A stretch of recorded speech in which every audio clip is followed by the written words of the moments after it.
সন্ধ্যা নামতে স্বরাষ্ট্রমন্ত্রীর বাসভবনে অভূতপূর্ব এক রণক্ষেত্র পরিণত হয়েছে। অসংখ্য পুলিশের গাড়ি সাইরেন বাজিয়ে পুরো চত্বর ঘেরাও করা হয়েছে। স্বয়ং ডিআইজি তায়ের চৌধুরী, এসপি রণদীপ সিনহা বিশাল পুলিশ ফোর্স নিয়ে সদর দরজায় এসে দাঁড়িয়েছেন। এহেন হুলস্থুল কাণ্ডে স্বরাষ্ট্রমন্ত্রী আনোয়ার খান প্রচণ্ড রেগেমেগে ড্রয়িং রুম পেরিয়ে বাইরে বেরিয়ে এলেন। ওনার মতো বাঘা মন্ত্রীর বাড়ির পুলিশ দিয়ে ঘেরাও করা দৃঢ়তা দেখে ওনার চোখ মুখ ক্রোধে ঠিকরে বেড়েছে। বজ্রকট এক হুঙ্কার ছাড়লেন উনি।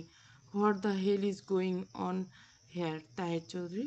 তোমার এত বড় সাহস, তুমি পুলিশ নিয়ে আমার বাড়ি ঘেরাও করছো? কোন আইনের বলে স্বরাষ্ট্রমন্ত্রীর বাসভবনে পা রাখার স্পর্ধ হলো তোমার? আনোয়ার খানের সেই সিংহ গর্জন চারপাশে সাধারণ কনস্টেবলরা কিঞ্চিত দমে গেল। তাহের চৌধুরী এক চুলও নড়লেন না। মেয়ের শোকে এবং ক্ষোভে ওনার পিতৃসত্তা আগ্নেয়গিরি উত্তপ্ত লাভা ছড়িয়ে পড়ছে। তিনি এক পা এগিয়ে এসে চোয়াল শক্ত করে অত্যন্ত কঠোর স্বরে বলেন, আইনের কথা আমার মুখে শুনবেন না আনোয়ার খান। আপনার ওই কুলাঙ্গার ছেলে প্রকাশ্যে দিবালোকে আমার বাড়ি থেকে আমার মেয়েকে তুলে এনেছে। ক্ষমতার দম্ভ অনেক দেখেছেন, আর নয়। এক্ষুনি আমার তিয়াসীকে আমার সামনে এনে দাঁড় করান, নইলে এই বাড়ির সার্চ ওয়ারেন্ট ছাড়াই গুড়িয়ে দিতে আমি বাধ্য হব। পাশে দাঁড়িয়ে এসপি রুদ্রদীপ সিনহাও ওনার গম্ভীর ও তীক্ষ্ণ দৃষ্টি স্বরাষ্ট্রমন্ত্রীর উপর নিবদ্ধ করে রাখলেন। পরিস্থিতি বেগতিক দেখে আনোয়ার খান কিছু বলতে যাবেন, ঠিক তখনই সবার নজর চলে গেল দোতলার বিশাল রাজকীয় সিঁড়ির দিকে। সেদিক থেকে অন্তত নিজ ধীর পায়ে নিচে নেমে আসছে তিয়াসা। নীল রঙের সেই জামদানি শাড়িটা ওর সঙ্গে জড়ানো, অথচ অবিন্যস্ত। চোখের কোণে কান্নার জল শুকিয়ে এক অদ্ভুত অসার গ্রাস করছে মুখশ্রীতে। নিজের আদরের মেয়েকে এমন বিধ্বস্ত শাড়ি পরিহিত অবস্থায় পরপুরুষের বাড়ির থেকে তাহের চৌধুরীর বুকটা এক লহমায় ভেঙে চুরমার হয়ে গেল। ওনার চোখ দুটো আর্দ্র হয়ে উঠল। পাশে দাঁড়িয়ে থাকা রুদ্রদ্বীপের ক্ষণিকের জন্য স্তব্ধ, বাকরুদ্ধ হয়ে চেয়ে রইলেন তিয়াসার এই রূপের পানে। ওর ভেতরে পুরুষালী সত্তা আর কর্তব্যবোধের এক লহমায় তিয়াসার এই অসত্যের তীব্র প্রতিশোধ নেওয়ার জন্য ছটফট করে উঠল। তাহের চৌধুরী তড়িঘড়ি করে সিঁড়ির কাছে এগিয়ে গিয়ে মেয়ের হাত দুটো ধরে ব্যাকুল গলে বললেন, মা, আমার মা তুই। কোনো ভয় নেই রে মা, তোর বাবা এসেছে। চল, আমরা আমার সাথে এই জাহান্নাম থেকে তোকে আমি নিয়ে যেতে এসেছি, চল মা। কিন্তু সবাইকে অবাক করে দিয়ে তিয়াসা নিজের হাতটা বাবার মুঠো থেকে আলতো করে ছাড়িয়ে নিল। ও মাথা নিচু করে অন্তত নিষ্প্রাণ ও শান্ত কণ্ঠে বলে, আমি যাব না বাবা, আমি ওনার সাথেই থাকবো, তোমরা চলে যাও। মেয়ের মুখ থেকে এমন অবিশ্বাস্য কথা শুনে তাহের চৌধুরী যেন আকাশ থেকে পড়লেন। জড়িয়ে এসে কণ্ঠস্বর বড্ড কম্পিত শোনালো। মানে কি বলছিস তুই টিয়া? ও তোকে জোর করে এনেছে? তোকে কি কোনো ভয় দেখানো হয়েছে? কোনো ব্ল্যাকমেল করেছে ও? তুই সত্যি করে বল মা, তোর বাবা বেঁচে থাকতে কেউ কিচ্ছু করতে পারবে না। ঠিক তখনই সিঁড়ির উপর থেকে ভেসে এলো অচেনা পৈশাচিক শ্লেষাত্মক অট্টহাসি। আরাফ খান দুই পকেটে হাত ঢুকিয়ে ঠোঁটে এক কামড় চিনগাম চিবোতে চিবোতে অন্তত আয়েসি ভঙ্গিতে নিচে নেমে এলো। ও এসে তিয়াসের ঠিক পেছনে দাঁড়িয়ে কাঁধে একখানা মালিকানা সুযোগ হাত রেখে অন্তত তাচ্ছিল্য সুরে রুদ্রদ্বীপ আর তাহের চৌধুরীর দিকে তাকিয়ে বলল, আরে অফিসার সাহেবরা, ঘটনা তো বহুত ঘটালেন, অনেক তো ড্রামা হলো, এবার শান্ত হয়ে যান। দেখছেন না বউ নিজের ইচ্ছা আমার সাথে থাকতে চেয়েছে। আসলে ওরে তো আমি সোহাগ একটু কম করিনি। জামাই আদর পেয়ে বউ তো এখন আমার সাথে থাকবে নাকি সুইটার? আরাফের এমন চরম উগ্র নোংরা কথাবার্তায় রাজদীপের হাতের মুঠো শক্ত হয়ে পিস্তল বাটনের উপর চলে গেল। ধৈর্যের বাঁধ ভাঙলেও নিজেকে যথাসম্ভব শান্ত রেখে তীক্ষ্ণ তলোয়ারের ন্যায় ধারালো কণ্ঠে বলে, আরাফ খান, সীমা ছাড়িয়ে যেও না। আইন সবার উপরে। আর তুমি যে বউ বলছো, তোমার তো এখনো আইনি বা ধর্মীয় কোনো বন্ধনই হয়নি। তোমার এই বানোয়াট মিথ্যে ও দাপটের বেশিক্ষণ টিকবে না। আরব এবার সশব্দে হেসে উঠল, যেন কোনো বিশাল কৌতুক শুনছে, যেন খুব মজা পাচ্ছে রুদ্রদ্বীপের এই নৈতিক জ্ঞান শুনে। হাসি থামিয়ে আরব পকেট থেকে ফোনটা বের করে রাজদীপের চোখের সামনে মেলে ধরল। স্ক্রিনে দেখা যাচ্ছে তিয়াসা আরবের বিয়ের কিছু ছবি, আর তিয়াসার স্পষ্ট কাবির নামে স্বাক্ষর করছে। আরবের ওষ্ঠাধার প্রান্তে বক্র হাসি রেখে ফুটে উঠল, আরে আরে এসপি, চশমাটা নেওয়া সময় হয়েছে। এই দেখুন আমাদের বিয়ের দলিল আর ছবি, সব অরিজিনাল। এখন তো আর বানোয়াট বলার উপায় নেই, তাই না? রুদ্রদেব আর তাহের চৌধুরী হতভম্ব হয়ে ছবির দিকে তাকিয়ে রইলেন। তিয়াসা প্রস্তর মূর্তির ন্যায় ঠায় দাঁড়িয়ে এলো। ওর চোখের পলকও পড়ছে না। আরাব এবার তিয়াসার কোমরটা নিজের বাহুবন্ধে আরো শক্ত করে জড়িয়ে ধরে ফুরফুরে মেজাজে বলে উঠল, এবার বুঝলেন তো? শখ করে বিয়েটা সেরে নিয়েছি, তাই এখন বউকে আমার কাছে থাকতে দেন। আপনাদের মতো মানুষেরা তো শুধু কাগজ কলম নিয়েই থাকেন, আসল সুখটা আপনাদের কপালে নেই। আরাফের এমন এহেন আচরণের রাগে কাঁপছে রুদ্রদ্বীপের সর্বাঙ্গ। ও আর এক মুহূর্ত দেরি না করে তিয়াসার দিকে তাকে বলল, তিয়াসা, তুমি এখানে আমাদের সাথে চলে যেতে রাজি নও? এখনো সময় আছে, আমাদের সাথে চলো। তিয়াসা ধীর পায়ে আরবের আরও কাছে সরে গেল। বাবার দিকে তাকে মলিন স্বরে বলল, বাবা, আমার জীবনের সিদ্ধান্ত আমি নিয়ে ফেলেছি, তোমরা প্লিজ চলে যাও। এখানে দাঁড়িয়ে আর কোনো দৃশ্য তৈরি করো না। তাহের চৌধুরী আর রুদ্রদ্বীপ জানতেন তিয়াসাকে এখানে জোর করে নিয়ে যাওয়া কোনো মতে আইনি ভিত্তি তাদের হাতে নেই, কারণ আরব ধূর্ততার সঙ্গে সমস্ত প্রমাণ তৈরি করে রেখেছে। তাহের চৌধুরী দু চোখ বেয়ে দিয়ে জল গড়িয়ে পড়ল। কিন্তু মেয়ের এই জেদের কাছে ওনাকে আজ পরাজয় স্বীকার করতেই হলো। রুদ্রদেব একজোড়া জ্বলন্ত দৃষ্টি আরবের উপর নিক্ষেপ করে ঘুরে দাঁড়ালো। আরব খান বিজয়ের হাসি এসে তিয়াসার চুল নিয়ে খেলা করতে করতে বলল, গুড ডিসিশন সুইটার। অফিসার সাহেব, রাস্তা ক্লিয়ার করুন, আমার বউয়ের আজ মুড ভালো না। বিশাল পুলিশ বাহিনীর মাঝ দিয়ে চরম অপমানিক গ্লানি আর অসহ্য নিয়ে রুদ্রদেব আর তাহের চৌধুরী বাধ্য হলেন ফিরে যেতে। ওরা চলে যেতে এতক্ষণে শীতল সিংহিনীর নিজের আসল হিংস্র রূপ প্রত্যাবর্তন করলো। ঝটকা মেরে আরাফের অধিকারপূর্ণ বাঁধন থেকে নিজেকে ছাড়িয়ে ধূপধাপ পা ফেলে দোতলার উদ্দেশ্যে পা বাড়ালো। আরাফ ওর এই আকস্মিক দূরত্ব ওষ্ঠাধর প্রান্তে বক্র কুৎসিত হাসিটা ঝুলিয়ে রেখে সিঁড়ির দিকে পা বাড়ালো। তিয়াসা যত দ্রুত উপরে উঠছিল, আরাফে ও চুনগাম চিবোতে চিবোতে ওর পিছু পিছু যাচ্ছিল। ও বউ, শুনছো? এত রাগ কিসে শুনে সুইটার? একটু আস্তে চলো, পড়ে যাবে তো। তিয়াসা পিছনে ডাক অগ্রাহ্য করে নিজের গতি আরো বাড়িয়ে দিল, কিন্তু আরাফের ডাক থামল না। ও যেন এই খেলায় পরম আনন্দ পাচ্ছে। ও সিঁড়ির রেলিং ধরে হাত বুলিয়ে সুর তুলে শীষ দেওয়ার ভঙ্গিতে ডাকতে লাগলো, ও আমার জানেমান, সোনা পাখি আমার, জামাইকে এভাবে ফেলে একলা একলা ঘরে যাচ্ছ? একটু তো পেছনে ফিরে তাকাও। রূপের আগুন তো বড্ড ছড়াচ্ছে আজ। আরফের এই নোংরা আর সস্তা সম্বোধনগুলো তিয়াসার কানে তপ্ত সীসার মতো বিঁধছিল। ও নিজের কান দুটো চেপে ধরে আরো দ্রুত গতিতে উপরে ছুটে গেল। তিয়াসা চলে আসার খানিক পর আরাফ দীর্ঘ কদমে সিঁড়ি ভেঙে উপরে উঠে নিজের রুমের দরজায় ধাক্কা দিতে দেখলো দরজাটা খোলা আছে, কিন্তু রুমের ভেতরে তিয়াসা নেই, বরং অ্যাটাচ ওয়াশরুমের ভেতর থেকে পানির শব্দ আসছে। আরাফ বাঁকা হেসে ওয়াশরুমের দরজার সামনে গিয়ে দাঁড়ালো। দরজায় নক করে শ্লেষাত্মক গলায় বলল, কি বউ, রাগ ভাঙানোর জন্য এত রাতে গোসল করাচ্ছে? দরজাটা হলো, একলা একলা ভালো লাগছে না। ভেতর থেকে কোনো সাড়া শব্দ এলো না। পানির শব্দটা হঠাৎ বন্ধ হয়ে গেল, কিন্তু তিয়াসা কোনো উত্তর দিল না। আরাফ এবার একটু বিরক্ত হয়ে দরজার হ্যান্ডেল ধরে বেশ কয়েকবার ঝাঁকালো। তিয়াসা, ফাজলামো ভালো লাগছে না কিন্তু। দরজা খুলো, নইলে আমি লাথি মেরে দরজা ভেঙতে বাধ্য হব। তবুও নিস্তব্ধতা। কোনো সাড়া শব্দ না পেয়ে আরবের ভেতর সন্দেহ রাগের পারে চচ্চড়ি বৃদ্ধি পেল। ও একটা সময়ক্ষণ না করে সজোরে একটা লাথি মারলো ওয়াশরুমের দরজায়। ছিটকিনিটা এক একেবারে মট করে ভেঙে গেল। আর বিজয়ের হাসি এসে যেমনই না পা বাড়ালো ভেতর, অমনি তার পায়ের তলা থেকে মাটি সরে গেল। ফ্লোরে পা রাখতে তীব্র গতিতে পা পিছলে গেল ওর। কিছু বুঝে ওঠার আগে এক বিকট শব্দে ধরম করে শক্ত টাইলসের উপর আছাড় খেয়ে পড়ল। পিঠ আর কোমরে তীব্র ব্যথা ছড়িয়ে পড়তে আরাফের মুখটা সামান্য কুঁকড়ে ব্যথায় একটা গোয়ানের শব্দ করে উঠল, আহ শিট। কোমরের ব্যথাটা সামলে যেই না চোখ তুলে তাকালো, অমনি থমকে গেল। সামনের শাওয়ারের পাশে দেওয়ালে পিঠ থেকে দুই হাত বুকের উপর ভাঁজ করে দাঁড়িয়েছে তিয়াসা। ঠোঁটের কর্নিশের এক চিলতে পৈশাচিক শয়তানি হাসি রেখা স্পষ্ট, আর ফ্লোর জুড়ে লেপটে আছে দামি বডি ওয়াশের পিছল ফেনা। তিয়াসা যেন ইচ্ছাকৃত সমগ্র মেঝেতে বডি ওয়াশ ঢেলে রেখেছিল, ওর দর্শনে স্পষ্ট। আরাব নিজের মেজাজকে কোনোমতে নিয়ন্ত্রণে রেখে দাঁতে দাঁত চেপে বলল, কি হলো এটা? এই নোংরা ফাজলামো মানে কি তিয়াসা?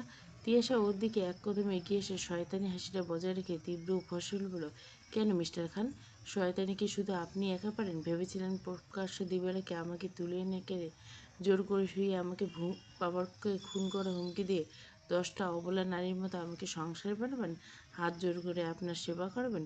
ভুল ভেবেছেন। এখন থেকে প্রতি মুহূর্তে আমার দেওয়া বিষাক্ত জ্বালায় জ্বলতে শুরু করবেন। Welcome to hell, mister Araf Khan. কথাটা শেষ করে তিয়াসা অহংকারী ভঙ্গিতে পাশ কাটিয়ে ওয়াশরুম থেকে বের হতে উদ্যত হতে তীব্র আরাপ পিঠের ব্যথা অগ্রাহ্য করে চিতার মতো ক্ষিপ্ততার শোয়া থেকে এক ঝটকে উঠে বসল। তিয়াসার দরজার চৌকাঠ পার হওয়ার আগে আরব পেছন থেকে ওর হাতটা ধরে হ্যাঁচ কাটালো। তিয়াসা সামলাতে না পারে ছিটকে এসে পড়ল সরাসরি আরবের শক্ত চওড়া বুকের উপর। আরব এক মুহূর্তের মধ্যে তিয়াসার কোমর সবকটা বাঁধন তৈরি করলো আর অন্য হাত দিয়ে তিয়াসার মুখটা নিজের দিকে ঘুরে নিল।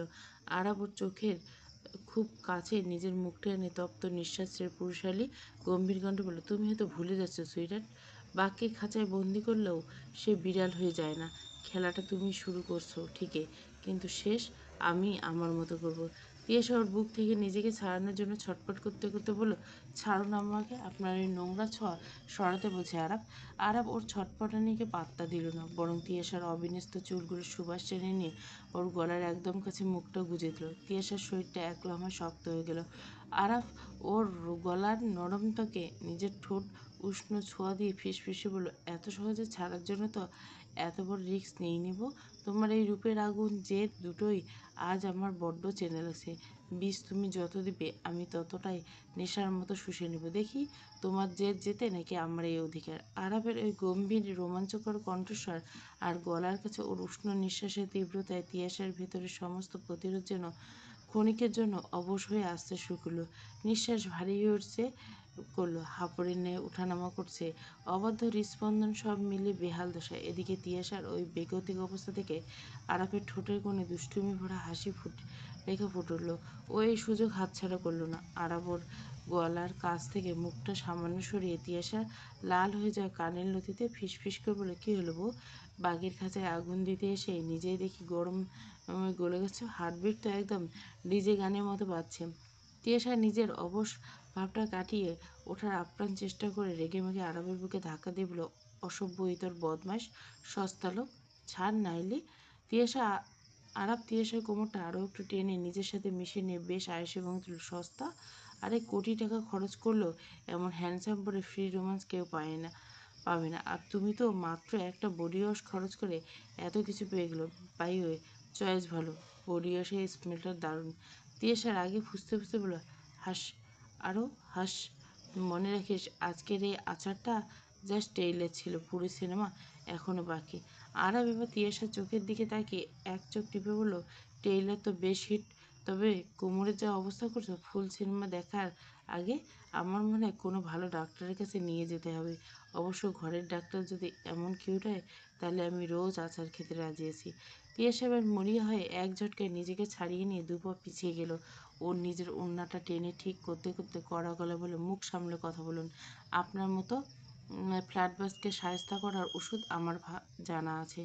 আরা ফ্লোরে ওভাবে আতশোয়া হয়ে এক হাত মাথায় ঠেকে বাঁকা এসে বলল, ওষুধ পরে দিও বউ, আপাতত একটু হাতটা বাড়িয়ে তোমার এই জখম বটটাকে টেনে তোলো, নাকি এখনও রোমান্সটা কন্টিনিউ করবে। তিয়াসা একটা চরম বিরক্তির রূপে ওয়াশরুমের বাইরে পা বাড়িয়ে দিল। ওখানেই পচে মর শয়তান, আমার বয়ে গেছে তোকে তুলতে। এতক্ষণ যাবৎ মগ্ন থাকায় তিয়াসার তুই সম্বোধনটা হয়তো কর্ণকুহরে পৌঁছায়নি আরবের, তবে এতক্ষণে এমন নিজ সম্বোধনে শ্রবণ হতে আরবের ঠোঁটের কোণে দুষ্টুমি ভরে হাসিটা এক নিমিষে উধাও হয়ে গেল। এতক্ষণ তিয়াসাকে রাগানোর জন্য যে ঢংটুকু ধরেছিল, ও এক ঝটকায় কর্পূরের মতো উড়ে গেল।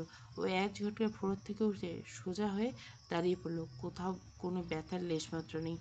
আছাড়টা জোরে লাগলো আরাপের মতো সুগঠিত শক্তপোক্ত শরীরের ছেলের জন্য ওটা তেমন কিছুই ছিল না। ও জাস্ট তিয়াসাকে কাছে টানার জন্য জখম হওয়ার নাটক করছিল। কিন্তু তিয়াসার মুখ থেকে তুই তো করে শুনে ওর ইগোতে চরম আঘাত লাগলো। আরাপ দীর্ঘ কদমে ওয়াশরুম থেকে বেরিয়ে এসে এক লহমায় তিয়াসার পদ আগলে দাঁড়ালো। ওর অবয়ব এখন আর কোনো ফ্ল্যাটের ছোঁয়া নেই, বরং আদিম ও পুরুষালী মেজাজ ভর করছে। ও তিয়াসাকে ড্রয়িং টেবিলের দিকে চেপে ধরে অন্তত নিচু ও ধারালো কণ্ঠে বলল, কী বললি আবার বল, তুই এত বড় সাহস, তুই আমারে তুই তো করে করিস। শোন তিয়াসা, আদর দিয়ে মাথায় তুলছে দেখে নিজেকে বড্ড বেশি চালাক ভাবিস না। তুই আমারে বীজ দিবি, আছাড় দিবি, সবে আমি হাসি মুখে সহ্য করব, কারণ এই আরাব খান তোকে ভালোবাসে। কিন্তু নিজের লিমিট ক্রস করিস না। আমি যেমন তোরে নিজের কলিজায় স্থান দিতে পারি, তেমনি এক সেকেন্ডে তোরে ওই ফ্লোরে আছাড় মারার ক্ষমতা রাখি। তিয়াসা ড্রেসিং টেবিলের কাঠে পিঠ ঠেকে ঠেকে গলে এক চুলও দমল না। ও আরাফের চোখের দিকে সোজা তাকিয়ে তীব্র অহংকারের সাথে বলল, লিমিটের সাথে আপনি আমাকে শেখাবেন না মিস্টার আরাফ খান। যে মানুষটা নিজের ক্ষমতার জোরে একটা মেয়েকে তুলে আনতে পারে, তার জন্য এই সম্বোধনটা বড্ড বেশি সম্মানজনক। আমি আপনাকে ঘৃণা করি, আর আমার এই ঘৃণা প্রতি মুহূর্তে আপনার এই অহংকারকে চূর্ণ করবে। আরাফ কয়েক মুহূর্ত তিয়াসার জ্বলন্ত চোখের দিকে তাকিয়ে রইল। তারপর হঠাৎ করে ওর রাগটা এক অদ্ভুত তাচ্ছিল্য হাসি নিল। ও তিয়াসার মুখে খুব কাছে ঝুঁকে সে ফিসফিস করল, ঘৃণা? দারুণ যে সুইটহার্ট। ভালোবাসার চেয়ে ঘৃণার টান অনেক বেশি স্ট্রং হয়। তুই যত বেশি আমারে ঘৃণা করবি, তত প্রতিটা সেকেন্ড শুধু আমার কথাই ভাববি। So welcome to my life বউ। রাত অনেক হয়েছে, এবার শান্ত হয়ে ঘুমাও। কাল থেকে আমাদের আবার নরক খেলা শুরু হবে। বলে আর আবার কোনো কথা না বাড়িয়ে নিজের অবিন্যস্ত শার্টের বোতামগুলি ঠিক করতে করতে ব্যালকনির দিকে চলে গেল একটা সিগারেট ধরার জন্য। তিয়াসা ড্রেসিং টেবিলের সামনে দাঁড়িয়ে নিজের ভারী শ্বাস প্রশ্বাস সামলানোর চেষ্টা করতে লাগলো। স্নিগ্ধ প্রভাতে রোদ্দুর আগমনে আনমোড়া ভেঙে জাগ্রত হয়েছে গোটা ধরিত্রী। প্রায় সমগ্র রাতটা আর ব্যালকনিতে কাটানোর পর নিশ্চিন্তে ঘুমিয়েছিল তিয়াসা। তবে ফজরের আজান প্রতিধ্বনিত হতে শয্যা ত্যাগ করে নামাজ আদায় করে নিয়েছে। কিঞ্চিত বেলা চড়ছে, চৈত্রের দাবদাহ যেন দ্বিগুণ হয়েছে। তিয়াসা নিজেকে কিছুটা সতেজ করার জন্য গোসল করার প্রস্তুতি নিয়েছিল, কিন্তু পরক্ষণে ও এক মস্ত বড় বিপাকে পড়ে গেল। গতদিনে সেই নীল জামদানি ছাড়া এই বিশাল কক্ষে ওর পরিধানের মতো আর কোনো দ্বিতীয় বস্ত্র নেই। নিজের এই বিব্রতকর অসহায় অবস্থার কথা চিন্তা করে যখন খাটের কোণে কিছুটা সংকুচিত হয়ে দাঁড়িয়েছিল, ঠিক তখনই কক্ষের দরজায় মৃদু টোকা আর শব্দ হলো। তিয়াসা নিজেকে কিছু সামনে নিয়ে জড়সড় করে বলে, ভেতরে আসুন। দরজা ঠেলে ভেতরে প্রবেশ করলো মাঝবয়সী এক পরিচারিকা। ওনার হাতে চমৎকার করা ভাঁজ করে একটা নতুন জামাকাপড়ের প্যাকেট। মুখভঙ্গি বেশ নরম ও ভদ্র। তিয়াসার দিকে এগিয়ে এসে অন্তত সম্মানসূচক ভঙ্গিতে তিনি বললেন, ছোট আপা, এই নিন আপনার কাপড়। ফ্রেশ হওয়ার জন্য এটা পরতে পারেন। তিয়াসা ওনার হাতে প্যাকেটটার দিকে তাকিয়ে কিছুটা বিব্রত বোধ ও বিভ্রান্তি বোধ করলো।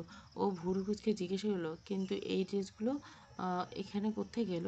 পরিচারিকা মৃদু হেসে প্রত্যুত্তর করলেন, আরাফ ভাই সকালে গিয়ে বাইরে যাওয়ার আগে প্যাকেটটা দিয়ে গেছে। উনি কড়া করে বলে গেছেন, আপনি ঘুম থেকে ওঠার আগে যেন এটা আপনার রুমে পৌঁছে দেওয়া হয়। আরাফের এমন আগাম সতর্কবার্তা আর নিখুঁত খেয়াল রাখার কথা শুনে তিয়াসা মনে মনে কিঞ্চিত অবাক হলো ঠিকই, কিন্তু পরক্ষণে ওর মনের ভিতর এক তীব্র জেদ আর অবজ্ঞার দলা পাকিয়ে উঠল। ও চট করে নিজের মন থেকে সমস্ত রকমের নমনীয়তা ঝেড়ে ফেলল। ও ভালো করে জানে আরাফ খানের মতো একটা দুর্ধর্ষ ও উগ্র অপরাধীরা প্রতি কোনো রকম মুগ্ধতা আনা নিজের পায়ে নিজের কুড়াল মারার স্বামী। ঘৃণার সেই চক্কর ও নিজেকে শান্ত রাখল। আর কোনো কথা না বাড়িয়ে পরিচারিকার হাত থেকে প্যাকেটটা গ্রহণ করে অন্তত গম্ভীর মুখে ওয়াশরুমের দিকে পা বাড়ালো। ওয়াশরুম থেকে বের হয়ে তিয়াসা পদক্ষেপ থমকে গেল। ঘরের মাঝখানে দাঁড়িয়েছে এক মাঝবয়সী ভদ্রমহিলা। অবয়ব, বেশভূষা, আভিজাত্যের ছাপ স্পষ্ট। ভদ্রমহিলা অন্তত তীক্ষ্ণ দৃষ্টিকে তিয়াসার আপাতমস্তক খুঁটিয়ে দেখছিলেন। তিয়াসার চুলগুলো তোয়ালে দিয়ে মুছতে মুছতে নিজের জায়গায় স্থির হয়ে বসলেন। আম্বিয়া খান ঠোঁটের কোণে তাচ্ছিল্যে বাঁকা হাসি ঝুলিয়ে অন্তত ঝাঁঝালো করে বললেন, নবাবজাদের ঘুম ভাঙলো এতক্ষণ? তার শিষ্টাচার কিছু শিখছো, নাকি বাবা মা শুধু তেজ আর দেমাক দিক শিখেছে? তিয়াসার কথা ধাঁচে মুহূর্তে বুঝে গেল ভদ্রমহিলা এই বাড়ি কেউ হবে। তবে ও কি দমে যাওয়ার পাত্রী নাকি? ও যেমন, তার সাথে ঠিক তেমনই ব্যবহার করতে অভ্যস্ত তিয়াসা। আমি না হয় শিষ্টাচার জানি, যা বাবা মা শেখায়নি, কিন্তু আপনাদের মতো শিষ্টাচার সম্পন্ন বাড়ির ছেলে কিনা প্রকাশ্য দিবালোকে একটা দিমাগলি মেয়েকে কী করে তুলে আনলো? আপনাদের শিষ্টাচার নিয়ে প্রশ্ন উঠছে তাহলে? আম্বিয়া খান ফুঁসে উঠলেন, ভারী বেয়াদব তো তুমি। জোর করে আনা বান্দির কাছে রাজকীয় শিষ্টাচার আশা করাটা বড্ড বেমানান আন্টি। আর এই বাড়িতে আমি নিজের ইচ্ছে আসিনি, তাই আপনার নিয়ম মানার কোনো বাধ্যবাধকতা আমার নেই। তিয়াসা এমন সটা মোক্ষম জবাবে আম্বিয়া খান মুহূর্তের জন্য বাগরুদ্ধ হয়ে গেলেন। ওনার অহংকারী মুখে যেন কেউ ঠাটিয়ে চড় মারল। তিনি চোখ বড় বড় করে মুখ বাঁকিয়ে অন্তত রাগত স্বরে বললেন, তোমার মতো অসভ্য মেয়ের সাথে তর্ক করার আমার সময় নেই। নিচে এসো। অন্তত বাড়ির বউ হিসেবে কিছু নিয়ম তো আমাকে পালন করতে হবে। লোকলজ্জা বলে একটা কথা আছে। কথাটা শেষ করে আম্বিয়া খান আর এক মুহূর্ত সেখানে দাঁড়ালেন না। নিজের শাড়ির আঁচলটা ঝটকা দিয়ে ঘুরিয়ে ওনার চেনা অহংকারী ভঙ্গিতে ঘর থেকে হনহন করে বেরিয়ে গেলেন। তিয়াসা ওনার চলে যাওয়ার পথে দিকে তাকিয়ে একটা দীর্ঘশ্বাস ফেললেন। ও বুঝতে পারছে এই বাড়ির প্রতিটি দেওয়াল, প্রতিটি মানুষ ওর জন্য কতটা বিষাক্ত, কিন্তু ও নিজেকে দুর্বল হতে দেবে না। এবার রুখে দাঁড়ানোর পালা। সকল হারে হাড়ে হাড়ে বুঝিয়ে দিবে অন্যায়ের প্রায়শ্চিত্ত কীভাবে করতে হয়। নিস্তব্ধতার চাদর মুড়িয়ে তাহের চৌধুরীর প্রাণোচ্ছল ড্রয়িং রুমে পরিবেশটা আজ বড্ড বেশি থমথমে। আদরের মেয়ের এমন পরিণতি মেনে না নিতে পেরে শোকার্ত মাতৃহৃদয়ে প্রভাব বাহ্যিকভাবে পড়েছে রেহেনা বেগমের উপর। তীব্র জ্বরে পুড়ে যাচ্ছে সর্বাঙ্গ। ওনার শয্যাপানে বসে আর্দ্র দৃষ্টিতে মাথায় হাত বুলিয়ে দিচ্ছেন রুদ্রদ্বীপের মা রূপকথা বেগম। এক কোণে জড়পদার্থে ন্যায় দণ্ডায়মান তাহের চৌধুরী। ওনার এই চিরচেরা কর্কশ দাপটীয় অফিসের সত্তা আজ যেন এক চূর্ণ বিচ্ছিন্ন পিতৃত্বের আলায় ঢাকা পড়ে গেছে। শূন্য দৃষ্টিতে জানলার বাইরে তাকিয়েছেন তিনি। ড্রয়িং রুমে এই ছোটোখাটো জটলায় নীরবতা ভেঙে প্রথম কথা বললেন রূপকথা বেগম। তিনি অন্তত ভারী গলায় তাহের চৌধুরীর উদ্দেশ্যে বললেন, তাহের ভাই, নিজেকে একটু শক্ত করুন। ভাবি তো একদম ভেঙে পড়ছে, কিন্তু আমার এখনো বিশ্বাস হচ্ছে না তিয়াসার মতো একটা শান্ত বুঝদার মেয়ে হুট করে ওই অপরাধী ছেলেটার সাথে ওভাবে যাওয়ার সিদ্ধান্ত কীভাবে নিল। ও আসলে নিজেকে ইচ্ছায় অসম্ভব মা। রুদ্রদেব মাঝপথে ওনার কথা থামিয়ে সোফা ছেড়ে উঠে এসে তাহের চৌধুরীর ঠিক পাশে এসে দাঁড়ালেন। নিশ্চিন্ত, ওকে কোনো ব্ল্যাকমেল করা হয়েছে স্যার। আমি তিয়াসাকে যতটুকু চিনি ও স্বেচ্ছায় ওই সাইকোর সাথে থাকার কথা ভাবতে পারে না। আরাপ অন্তত দেখতো ও তিয়াসাকে এমন কোনো ভয় দেখেছে যা আমাদের কোনো ক্ষতি করার থ্রেট দিয়েছে, যার কারণে ও মুখ খুলতে পারেনি। আপনি প্লিজ ভেঙে পড়বেন না sir, don't worry. Taher Chowdhury একটা দীর্ঘশ্বাস ফেলে রুদ্রদ্বীপের দিকে তাকালেন। চক্ষু ও কার্নিশ বেয়ে গড়িয়ে পড়ল এক ফোঁটা নোনা জল। অন্তত ভাঙা গলায় তিনি বললেন, আমি জানি রুদ্রদ্বীপ, ও আমার কলিজার টুকরো। ও কোনোদিন এমন কাজ করতে পারে না, কিন্তু ওই নরপশুটা আমাদের সামনে কাবিননামা দেখালো। আমি আইনের মানুষ হয়ে কাল রাতে বড্ড অসহায় হয়ে পড়েছিলাম বাবা। রুদ্রদ্বীপ তাহের চৌধুরীর কাছে হাত রেখে পরম ভরসায় বললেন, আইন নিজের গতিতে চলবে স্যার, কিন্তু আরাপ খান যে চালটা চেলেছে তার পাল্টা চাল আমাদের দিতেই হবে। কাবিননামায় লিগ্যাল নাকি ফেক তা আমি খতিয়ে দেখছি। আমি শুধু আন্টিকে সামলান। আমি প্রমিস করছি তিয়াসাকে ওই নরক থেকে আমি বের করে আনবো। Just have faith in me. দুপুরে চড়া রোদ মারিয়ে আরাপ ওদের আড্ডার মেন থেকে এসে পৌঁছাতে ওর বন্ধুমহল চিৎকার আর আড্ডায় মশগুল। আরাপের কেশরাজ বরাবরের ন্যায় অবিন্যস্তভাবে আজ চোখমুখে এক অদ্ভুত নির্ঘুম রাতের ক্লান্তি স্পষ্ট। ওকে দেখামাত্র আরিয়ান সোফা থেকে লাফিয়ে বাঁকা একখান হাসি দিয়ে উঠল। কাল রাতে ক্লাসে আসিসনি কেন রে মামু? আমরা তো পুরো রেড অ্যালার্টে ছিলাম। ভাবলাম এসপি ব্যাটা বুঝি তোরে জেলের ভাত খাইয়ে দিল। পাশ থেকে সাইদ হাতে কাচের গ্লাসটা টেবিলে ঠুকে রীতিমতো খিল্লি উড়িয়ে অট্টহাসি দিয়ে বলল, আরে ধুর বেটা, তুই তো পুরোই বলত। মামুর বাসরটা ছিল না কালকে? ওসব বাদ দিয়ে মামু কি করে ক্লাসে আইব তোর মুখ দেখে, কড়া রোমান্স দেখে? সৈয়দের এই রসাত্মক কথায় পুরো হাসির আড্ডায় হাসির রোল পড়ে গেল। বাকি বন্ধুবান্ধবরা নানা রকম নোংরা আর সস্তা ইঙ্গিত করে তাল মেলাতে লাগলো, কিন্তু আরবের মেজাজ তখন 100 ডিগ্রি তাপমাত্রায় পড়ছে। খুই হেরিয়ে হাতের দামি চশমাটা এক ঝটকায় টেবিলের উপর ছুঁড়ে মেরে সিংহের মতো হুঙ্কার দিয়ে বলল, জাস্ট শাট আপ। মুখ বন্ধ কত না, ফালতু পকপকে একদম ভালো লাগছে না। আরাপের আকস্মিক জ্ঞানহীন রুদ্রমূর্তি আর হিংস্র চাহিনীতে মুহূর্তের মাঝে স্তব্ধ হয়ে গেল কোলাহলপূর্ণ কক্ষটা। সবাই বুঝতে পারল ওর মেজাজের পারদ আজ তুঙ্গি। আরিয়ান পরিস্থিতি সামাল দিতে এগিয়ে এসে আরাপের কাঁধে হাত রেখে ওকে টেনে এনে সোফায় বসে দিল। আরে চিল মামু, রাগ করিস কেন? আমরা তো জাস্ট একটু মজা করছিলাম। তা ভাবির কী অবস্থা? আমাদের সাথে পরিচয় করাই দিবি না? আরাপ সোফায় হেলান দিয়ে পাশ থেকে একটা হুইস্কির বোতল হালকা চুমুক দিল। পরিচয় করাই দেবো, সবাই আসুক। তিয়াসা চৌধুরী থুড়ি।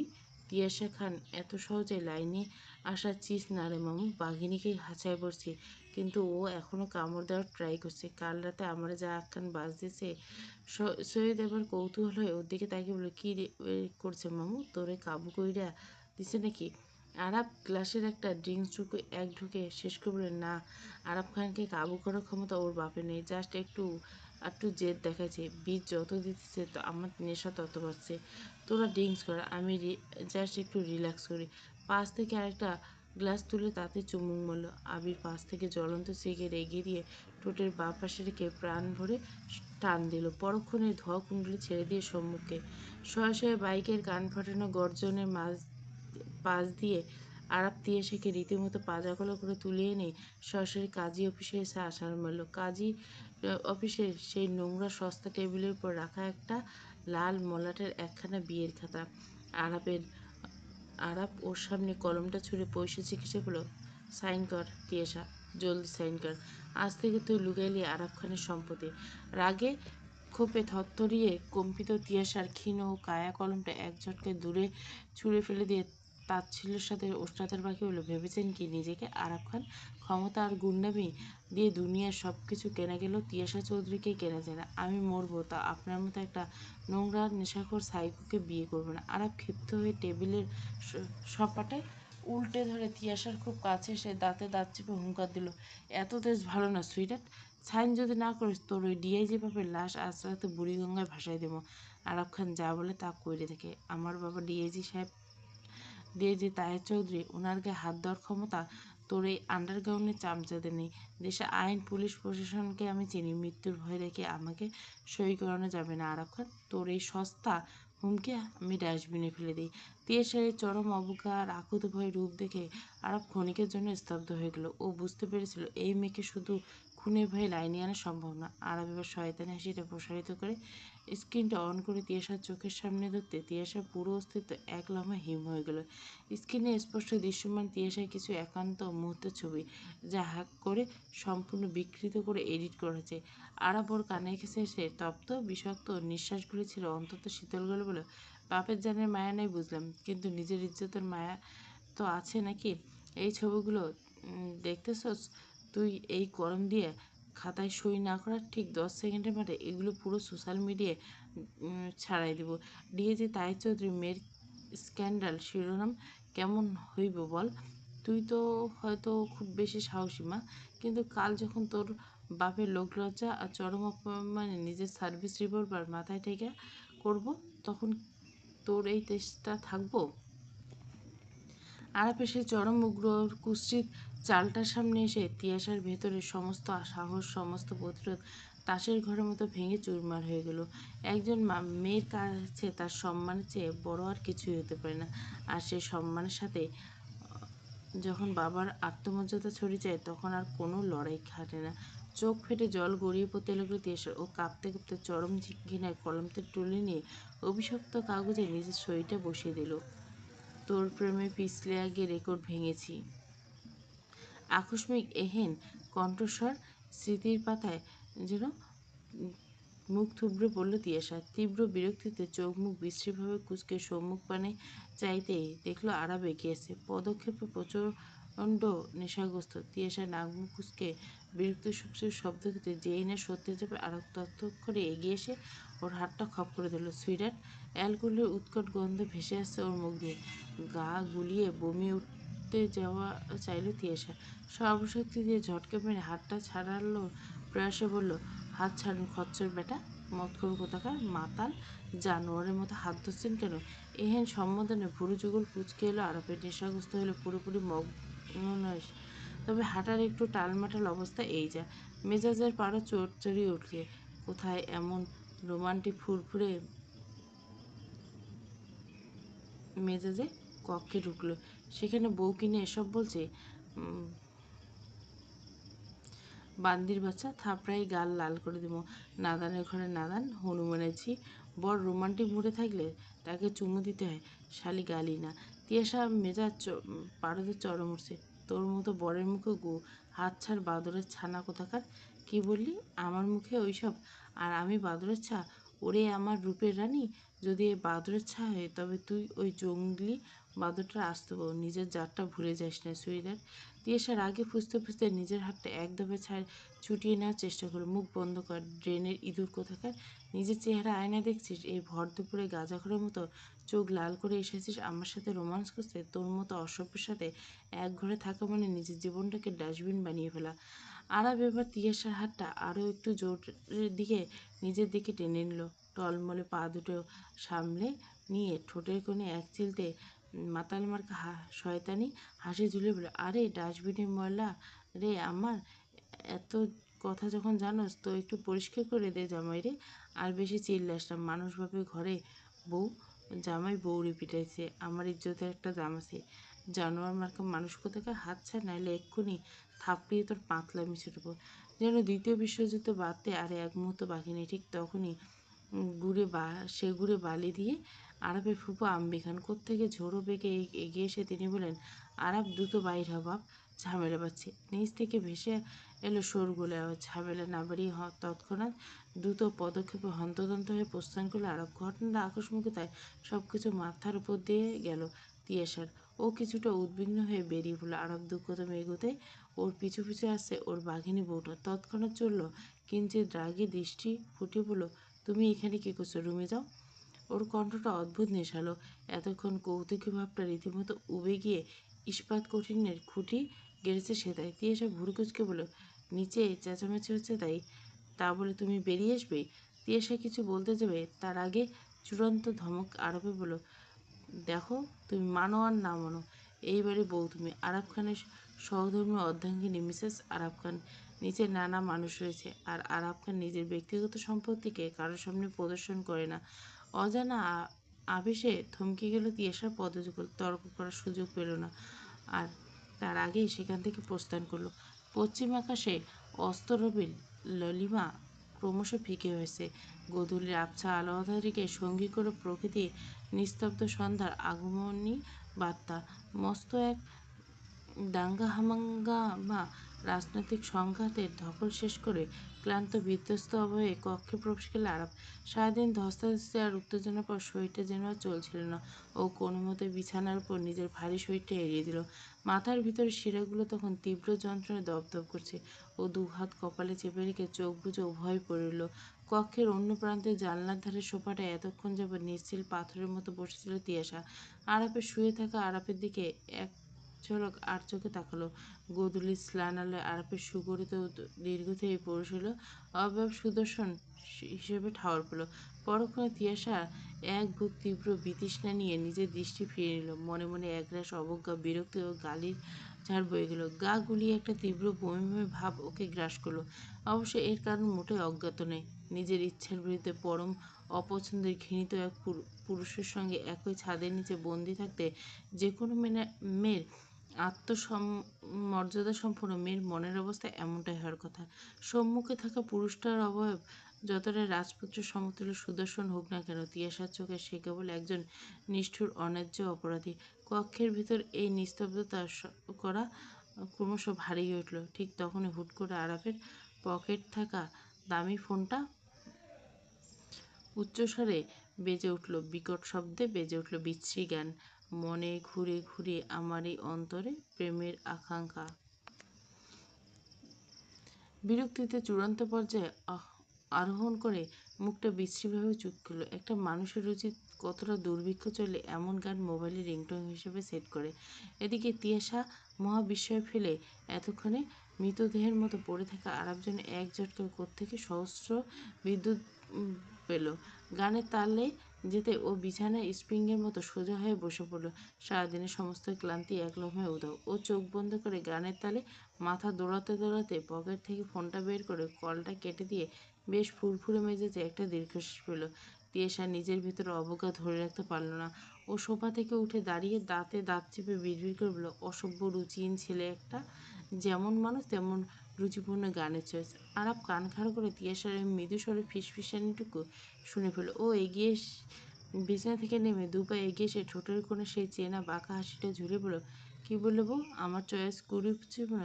আরে মমতাজ আপার এই পাংখা পাংখা গানটা না শুনলে এই আরাফের খানে শরীরের রক্তে ঠিকমতো জোশ আসে না। সারাদিন সব দখলে এক সেকেন্ডে হাওয়া হয়ে যায়। উহ, কি রিলিক্স, কি বিট! আহ, পাংখা!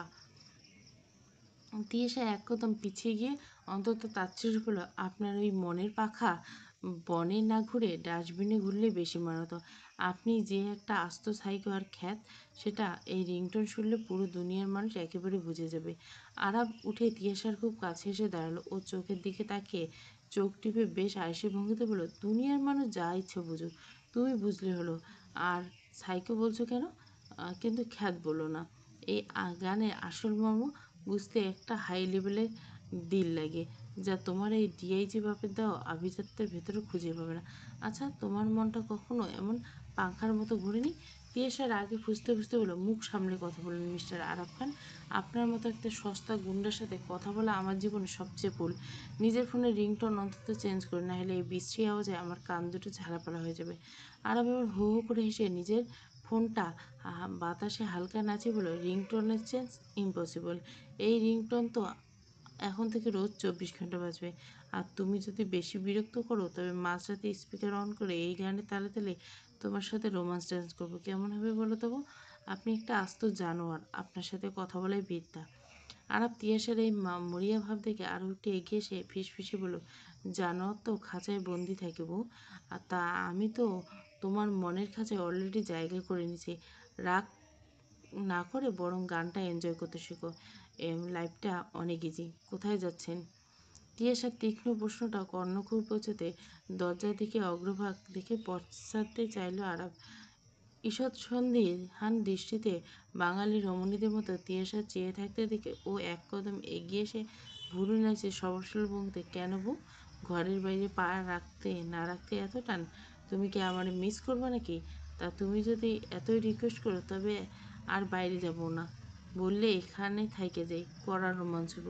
তিয়াসা ঘেন্নায় মুখটা অন্যদিকে ঘুরিয়ে অন্তত অবকাশ বলল, আপনাকে মিস করতে আমার বয়ে গেছে। যাওয়ার আগে শুধু একটা কথা বললে রাখছি, আর একটুখানি পর ওই নোংরা মদ গিলে মাতলামি করতে করতে রুমে ফিরবে না। আমি কিন্তু আজ রাতের বেলা ঘরের দরজা ভেতর থেকে লক করে রাখবো, আগেই বলে দিচ্ছি। তিয়াসার এই খোঁজে আরও একটু দমে গেল। ও নিজের শার্টের করা ঠিক করতে করতে একটু আমতা আমতা করলো, কি যাতা বলো, আমি কি সবসময় মদ খাই নাকি? আজ কোনো ড্রিঙ্কস করবো না, যাও। তিয়াসা একখানা তার ছেলে হাসি হেসে ওষ্ঠাধর বাঁকিয়ে বলল, বিড়াল বলছে মাছ খাবে না, এটা জীবনে পসিবল? আরাফ খান, আপনার মতো নেশাখোরের মুখে এই কথা বেমানান। কথাটা সরাসরি আরাফের পুরুষালি এগোতে লাগলো। ওর চোখের চাহনি মুহূর্তের জন্য শক্ত হয়ে গেল। দাঁতে দাঁত চেপে বলল, তুমি কি আমার খোঁচা দিলে তিয়াসা? তিয়াসা দু হাত বুকের উপর ভাঁজ করে শটাং জবাব দিল, মোটেও না। খোঁচা দেবো কেন? আপনাকে জাস্ট বাস্তবতা চেনালাম। আরাফ এবার তিয়াসার খুব কাছে এসে দাঁড়ালো। তিয়াসার চোখের দিকে এক দৃষ্টিতে চেয়ে বলল, আচ্ছা, এই তোমার আমার উপর ধারণা? যাও, আজকে থেকে আর একটা ফোঁটাও টাচ করবে না, দেখি কি হয়। বস মস্ত বড় কৌতুকী সোনার ভঙ্গিতে সশব্দে হেসে উঠল তিয়াসা। বলল, তাতে কি, কয়দিন টিকবে আপনার এই নাটক? কয়দিন? একদিন, 2 দিন, তারপর তো ঠিকই আবার ওই মদের বোতল মুখে নিয়ে এসে ঘরে মাতলামি করবেন। আরব তিয়াসার এই চরম অবিশ্বাস দেখে নিজের জেদ ধরে রাখতে পারল না। ও পকেট থেকে হাত বের করে কড়া কণ্ঠে ঘোষণা করে, যাও, সারা জীবনের মতো ছাইড়ে দিলাম। আজ থেকে আরব খান আর মদ ছুবে না। আপনার এই সস্তা ওয়াদা নিজের কাছে রাখুন। শুধু মদ খেলে কি আর মাতলামি হয়? অন্য কিছুতে তো মাতলামি হয়, আর এগুলো তো আপনি ঠিকই খাবেন। আরব এবার একটু হেসে ফেললো। ও নিজের পকেট থেকে সিগারেটের প্যাকেটে বের করে তিয়াসার সামনে দোলাতে দোলাতে বলল, সিগারেট আপাতত ছাড়া সম্ভব না সুইটার, ওটা একটু লাগবে, তবে বাদ বাকি যত নোংরা অভ্যাস আছে সব ছাইড়ে দিলাম, যাও, আজকে থেকে ফুল স্টপ। কথাটা শেষ করে আরাপ একবার চোখ টিপে বেশ ফুরফুরে মেজাজে রুম থেকে হনহন করে বেরিয়ে গেল। আরাপ চলে যেতে তিয়াসা ঘরের দরজার দিকে তাকে তার ছেলে হাসি আসলো। মনে মনে নিজের কাছে প্রতিজ্ঞা করলো, অসম্ভব কাজ যদি কোনোদিন সম্ভব করে দেখাতে পারেন মিস্টার আরব খান, তবে সেদিন থেকে আমি আপনাকে ঘৃণা করা ছেড়ে দেব। আমি জানি আপনার মতো সাইকোর পক্ষে এটা কোনোদিন সম্ভব না। নিশীথের নিস্তব্ধতা তখন আষ্টেপৃষ্টে জড়িয়ে ধরছে ধরিত্রীকে, অথচ সেই বিশাল পৃথিবীর এক ক্ষুদ্র কোণে দুই প্রান্তে ঘটে চলছে এক নিদারুণ কষ্টের আখ্যান। বাবা মায়ের সঙ্গ ছাড়া কখনো আহার না করা মেয়েটা আজ বিগত 2 দিন যাবৎ কেবল বেঁচে থাকার তাগিদে অতি সামান্য কিছু মুখে গুজে প্রাণটুকু ফিরিয়ে আনছে। গলার কাছে দলা পাকিয়ে আসা কান্নার তোরে খাবার জন্য ভেতরেই ঢুকতে চায় না। তৃষ্ণার্ত ছটফটানি এক ঢোল পানি এখন ওর শেষ সম্বল। অন্য প্রান্তে চৌধুরী আবাসের পরিবেশটা শ্মশানের চেয়ে ভয়ঙ্কর নীরব। শয্যাশায়ী রেহেনা বেগম জ্বরে তপ্ত দীর্ঘশ্বাসে ঘরের ভেতরে ওদের ভারী হয়েছে। সহধর্মের শয্যার পাশে আজ বড্ড অসহায়ের ন্যায় বসে আছেন ডিএজি তাহের চৌধুরী। সিংহের ন্যায় পুরুষত্বের লোভ পেয়েছে তার। দীর্ঘশ্বাস নিঃশ্বাস হয়েছে শেষ সম্বল। আরাব ক্লাবে এসে পৌঁছাতে ওর ফ্রেন্ড সার্কেল যথারীতি হই হুল্লোড় করে উঠল। আরিয়ান টেবিলের উপর হুইস্কির একটা দামি বোতল আর গ্লাস তুলে স্বভাবসুলভ আয়েসি ভঙ্গিতে আরাফের দিকে এগিয়ে গেল। এই নে মামু, তোর স্পেশাল ডোজ। আজকে তো ক্লাবে মেলা কড়া কড়া মাল আছে, নে টান দিয়ে ফ্রেশ হয়। তিনি সবাইকে অবাক করে দিয়ে আরাব আলতো করে গ্লাসটা দূরে সরিয়ে দিল। অদ্ভুত শান্ত পদক্ষেপে সোফায় হেলান দিয়ে পকেট থেকে সিগারেট লাইটারটা বার করতে করতে অন্তত ঠান্ডা করল, আজকে থেকে এইসব ফুল স্টপ মামু, আর এক ফোঁটা টাচ করুম না। আরাফের মুখ থেকে এমন অবিশ্বাস্য কথায় সমগ্র ফ্রেন্ড সার্কেল এক লম্হায় স্পষ্ট হল। আরিয়ান বিস্মিত দৃষ্টিতে বোতলটা টেবিলের উপর নামিয়ে রেখে বলল, হোয়াট, তুই খাবি না মামু? মাথা ঠিক আছে তোর? কালকে 500 রাতের হ্যাংওভার এখনো কাটেনি নাকি? পাশ থেকে বাকি বন্ধুরা সশব্দে উঠতে আরিয়ান এবার বাঁকা হেসে টিপ্নি কাটল। আরে মামু, তুই কি আসলে ওই ডিএ জিম্মের প্রেমে পড়ে গেলি নাকি? ওটা তো জাস্ট একটা ফান ছিল। ওগো ফ্যামিলির উপর প্রতিশোধ নেওয়ার জেদ ছিল। এখন কি তুই সত্যি সত্যি সংসারের সাধু সাজের অ্যাক্টিং করছিস? বন্ধুদের এই সস্তা হাসাহাসির মাঝে সোফার এক কোণে বসে থাকা সৈয়দ এতক্ষণ চুপচাপ ড্রিঙ্কস উঠল। ও গ্লাসটা নামিয়ে অন্তত গম্ভীর স্বরে বলল, তোরা এখনো আরবকে চিনতে পারিস নাই। আমি ওকে ছোটবেলা থেকে খুব ভালো করে চিনি। যদি শুধু প্রতিশোধ নেওয়ার কথা ছিল, তবে সম্পর্কটা কখনো বিয়ের মতো হালাল উপাধি দিত না। আরব খানের যে যে কখন ভালোবাসার রূপ নিয়েছে তা নিজেই টের পায়নি। সৈয়দের এই গভীর মনস্তাত্ত্বিক মূল্যায়ন ক্লাবের সেই সকল কোলাহলপূর্ণ মুহূর্তের মধ্যে পিনপতার নীরবতা নেমে এলো। আরব নিজের জ্বলন্ত সিগারেটে একটা দীর্ঘ টান ধোঁয়ার কুণ্ডলী বাতাসে সরিয়ে নিশ্চুপ রইল। আজ প্রথমবারের মতো কোনোরূপ প্রতিউত্তর করল না।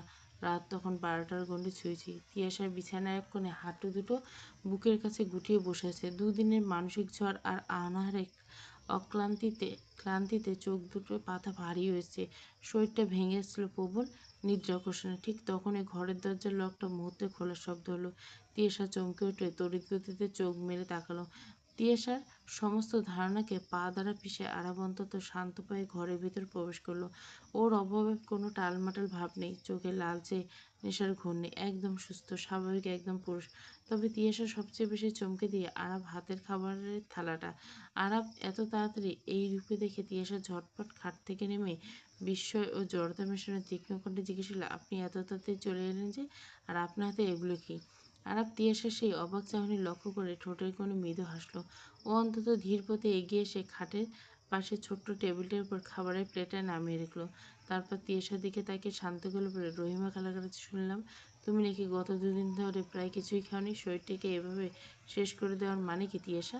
আরাফের এমন মর্জিত ভাষায় তিয়াসা ক্ষণিকের জন্য পুরোপুরি বাকরুদ্ধ হলো। ও কিছু না বলে কেবল এক দৃষ্টিতে চেয়ে রইল। আরাফ আর কোনো ভূমিকা না করে খাটের কিনার বসে এবং প্লেটে হাতে নিয়ে তিয়াসার দিকে তাকিয়ে মৃদুস্বরে বলল, এখানে এসে বসো, লক্ষ্মী মেয়ের মতো খাবারটা খেয়ে নাও। তিয়াসা নিজেকে গুটিয়ে নিয়ে তীব্র দ্বিধার সংশয় বুকে চেপে দু পা পিছিয়ে গেল। ওর সারা শরীর তখন এক অদ্ভুত জড়সড় ভাব। ও নিজেকে শক্ত করে অন্তত গম্ভীর মুখে বলল, আমি আপনার হাতের খাবার খাবো না। আরাব তিয়াসার এই দূরত্ব বজায় রাখা আর জড়সড় হয়ে থাকাটা খেয়াল করলো। ও প্লেটটা আবার টেবিলের উপর রেখে একটা দীর্ঘশ্বাস ফেলল। তুমি আমাকে বিশ্বাস করছো না, তাই ভেবেছো আমি মুখে এক কথা বলে আড়ালে অন্য কিছু করছি? আমি আজ ক্লাবে গিয়েছিলাম ঠিকই, কিন্তু এক ফোঁটা মদ ছুঁয়ে দেখিনি। বন্ধুদের সব আড্ডা ফেলে শুধু তোমার জন্য এই এত তাড়াতাড়ি ছুটে এসেছি। বিশ্বাস করো, আমি আমার কথা রেখেছি তিয়াসা। আজ থেকে আমার ওসব নোংরা বদঅভ্যাস অব্দি। তিয়াসা অবজ্ঞার একটা শেষ চেষ্টা করে বলল, মানুষের স্বভাব এত সহজে বদলায় না মিস্টার আরাব খান। আপনার এই নাটকের পিছনে নিশ্চয়ই কোনো উদ্দেশ্য আছে। আরাব এবার তিয়াসার খুব কাছাকাছি এসে দাঁড়ালো। তিয়াসার অবিন্যস্ত চুলের দিকে তাকিয়ে অন্তত কোমল কণ্ঠে বলল, উদ্দেশ্য কেবল একটাই, তোমাকে বাঁচিয়ে রাখা। তুমি না খেয়ে থাকলে আমার এই বুকের ভেতরে কেমন একটা তীব্র যন্ত্রণায়। না তোমাকে বোঝানো ভাষা আমার জানা নেই। যে রাগ তো অনেক দেখেছো। এবার নিজের শরীরের দিকে তাকিয়ে অন্তত দুটো লোকমা মুখে তুলে না। আমি জোর করব না, তুমি নিজের হাতেই খাও। রাগে ক্ষোভে রীতিমতো ফুঁসছে তিয়াসা। প্রবল নিদ্রাকর্ষণে ভারী হয়ে আসা চোখের মণি পার্শ্ববর্তী শ্বেতশুভ্র অংশে মুহূর্তে রক্তবর্ণ ধারণ করেছে। এদিকে তা ওর রাগটা পরম তৃপ্তিতে উপভোগ করে বিছানায় প্রান্তে বসে থাকা আরাব। ওষ্ঠাধরে এক কোণে চিলতে বক্র হাসি রেখা যেমন অমিলের উপর। তিয়াসার ক্ষোভ কমে কমে বৃদ্ধি পাচ্ছে দ্বিগুণ হারে। ও দুহাত কোমরে অনড় রেখে চোখের মণিজোড়া বিস্ময়ে ক্রোধে বড় বড় করে বিছানা আগলে বসে থাকা আরবের দিকে চাইল। তারপর আকুল কণ্ঠে চেঁচিয়ে বলল, কি শুরু করছেন আপনি? হ্যাঁ, ফাজলামো নাকি? বিছানা দখল করে সঙ্গের মতো বসে আছেন কেন? নামুন বলছে, আমি ঘুমাবো। এদিকে তিয়াসার এত চেঁচামেচি যেন কর্ণকুহরে পৌঁছানো না আরাবের। ও পিঠের নিচে একখানা কুশন আর বক্ষের ওপর আরেকখানা কুশন রেখে বিছানার বেশ আয়েসি ভঙ্গিতে বসে বলল, তিয়াসা থামতে শীতল কণ্ঠে বলল, দেখো তিয়াশা, রিল্যাক্স। রাত 12:30 বাজে। এখন যদি তুমি ওই টিপিক্যাল বাংলা সিরিয়ালের বউদের মতো ডায়লগ দাও, আমাকে ছোবেন না, আপনি নিচে ঘুমান, আমি সোফায় যাব, তাহলে কিন্তু এসব নাটক আমি একদম টলারেট করব না। লিগালি বিয়ে করছি যখন একই বিছানায় শান্তিতে ঘুমিয়ে যাও, ড্রামা করো না। রাগে ক্ষোভে ফেটে হিতাহিত জ্ঞান শূন্যতায় তিয়াসে এক কদম এগিয়ে এসে বলল, নাটক আমি করছি নাকি নাটক আপনি করছেন? আপনার মতো একটা ক্যারেক্টারলেস লোকের সাথে আমি একই বিছানায় ঘুমাবো? কখনো না। আরব ঈষৎ বক্র হেসে বিছানা ছেড়ে উঠে দিল। তিয়াসার বেশ কাছাকাছি এসে দাঁড়িয়ে নিরসক্ত দৃষ্টিতে ওর দৃষ্টিতে নিবদ্ধ করলো। শোনুন সুইরাট, বিয়ে যখন করছি তখন বউয়ের বুকে ঘুমাবো, এটাই ফাইনাল। নিজের রাইট আদায় করতে আরব খান কাউকে পরোয়া করে না। আরবের এমন চরম একতরফা আধিপত্যশীল কথায় তিয়াসার সর্বাঙ্গ এক অস্থির প্রধানত কম্পন শুরু হলো। ও ঠোঁটটা কিঞ্চিত কয়েক বাকি বলল, আপনার রাইটের কথার আগুন। আহ, পরপর ক্ষিপ্ত কদমে যেই না এক পা পিছিয়ে ঘর থেকে বেরোতে উদ্যত হলো, অমনি আরব চিতার মতো ক্ষিপ্রতায় ওর হাতটা হ্যাঁচকা টান দিল। ঘটনার আকস্মিকতে ভারসাম্য হারালো তিয়াসা। ছিটকে সরাসরি এসে পড়ল আরবের চওড়া শক্ত বক্ষদেশ বরাবর। দুজনে তাল সামলাতে না পেরে বিছানায় অধ্যাসিত হলো। তবে আকস্মিক গ্রাস করেনি আরব, বরং স্বার্থসিদ্ধি হাতিয়ার করে নিয়েছে। তাই সুযোগটা সঙ্গে সঙ্গে লুফে নিয়ে একখানা মজবুত হাত তিয়াসার কোমর জড়িয়ে ধরে ওকে নিজের সাথে একদম বন্দি করে ফেলল। তিয়াসা অবিন্যস্ত চুলে কিছু অংশ আরবের মুখের উপর ছড়িয়ে পড়তে সে একটা গভীর শ্বাস নিয়ে চোখ বুঝল। তিয়াসা তীব্র অস্বস্তি আতঙ্কে ওর বুক থেকে নিজেকে ছাড়ানোর জন্য ছটপট করতে করতে বলল, ছাড়ুন আমাকে। আপনার এই নোংরা জবরদস্তি আমি একদম সহ্য করবো না আরাম।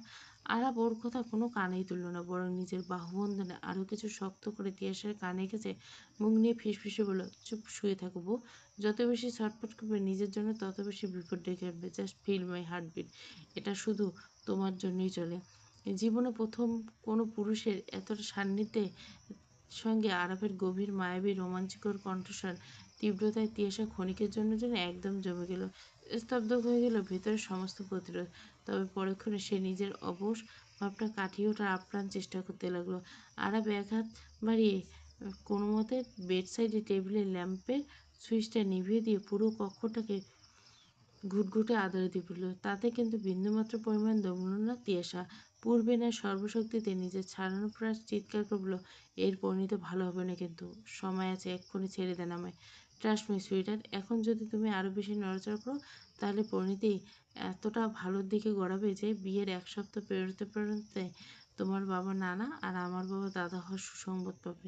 বেশি নড়াচড়া না করে সোনা বউয়ের মতো ঘুমিয়ে যাও। জানিমান। কথা বলার সমাপ্তি লগ্নে মুখ দিয়ে এমন বাজে শব্দে প্রেক্ষিতে নিশ্চল হয়ে পড়ল তিয়াসা। আর কোনো কথা নয়, এই ছেলেকে বিশ্বাস নেই। এখন শুধু শব্দ করছে, কখন যে এটাকে বাস্তবে রূপান্তরিত করবে। রাগে ঘৃণায় সর্বাঙ্গ রিরি করে উঠল। নিশ্চুপ হয়ে ঘাপটি মেরে পড়ল তিয়াসা। রজনীর নিস্তব্ধতা যত ঘনীভূত হয় দুঃখী হৃদয়ের দুঃখগুলো ততটা বৃদ্ধি পায়। জানলার গিল ধরে দূরের অন্তরিক্ষের পানে চেয়ে চোখের জল ফেলছিল আনু। রণধীরের ক্ষমতার সেই চিরন্তন লড়াইয়ের মাঝে আনু এক ছিটকে পড়া ধূলিকণা। বাবার অবহেলার কারণে ওকে আশ্রয় নিতেছে সৎ মায়ের বাড়িতে এক অন্ধকার কোণে।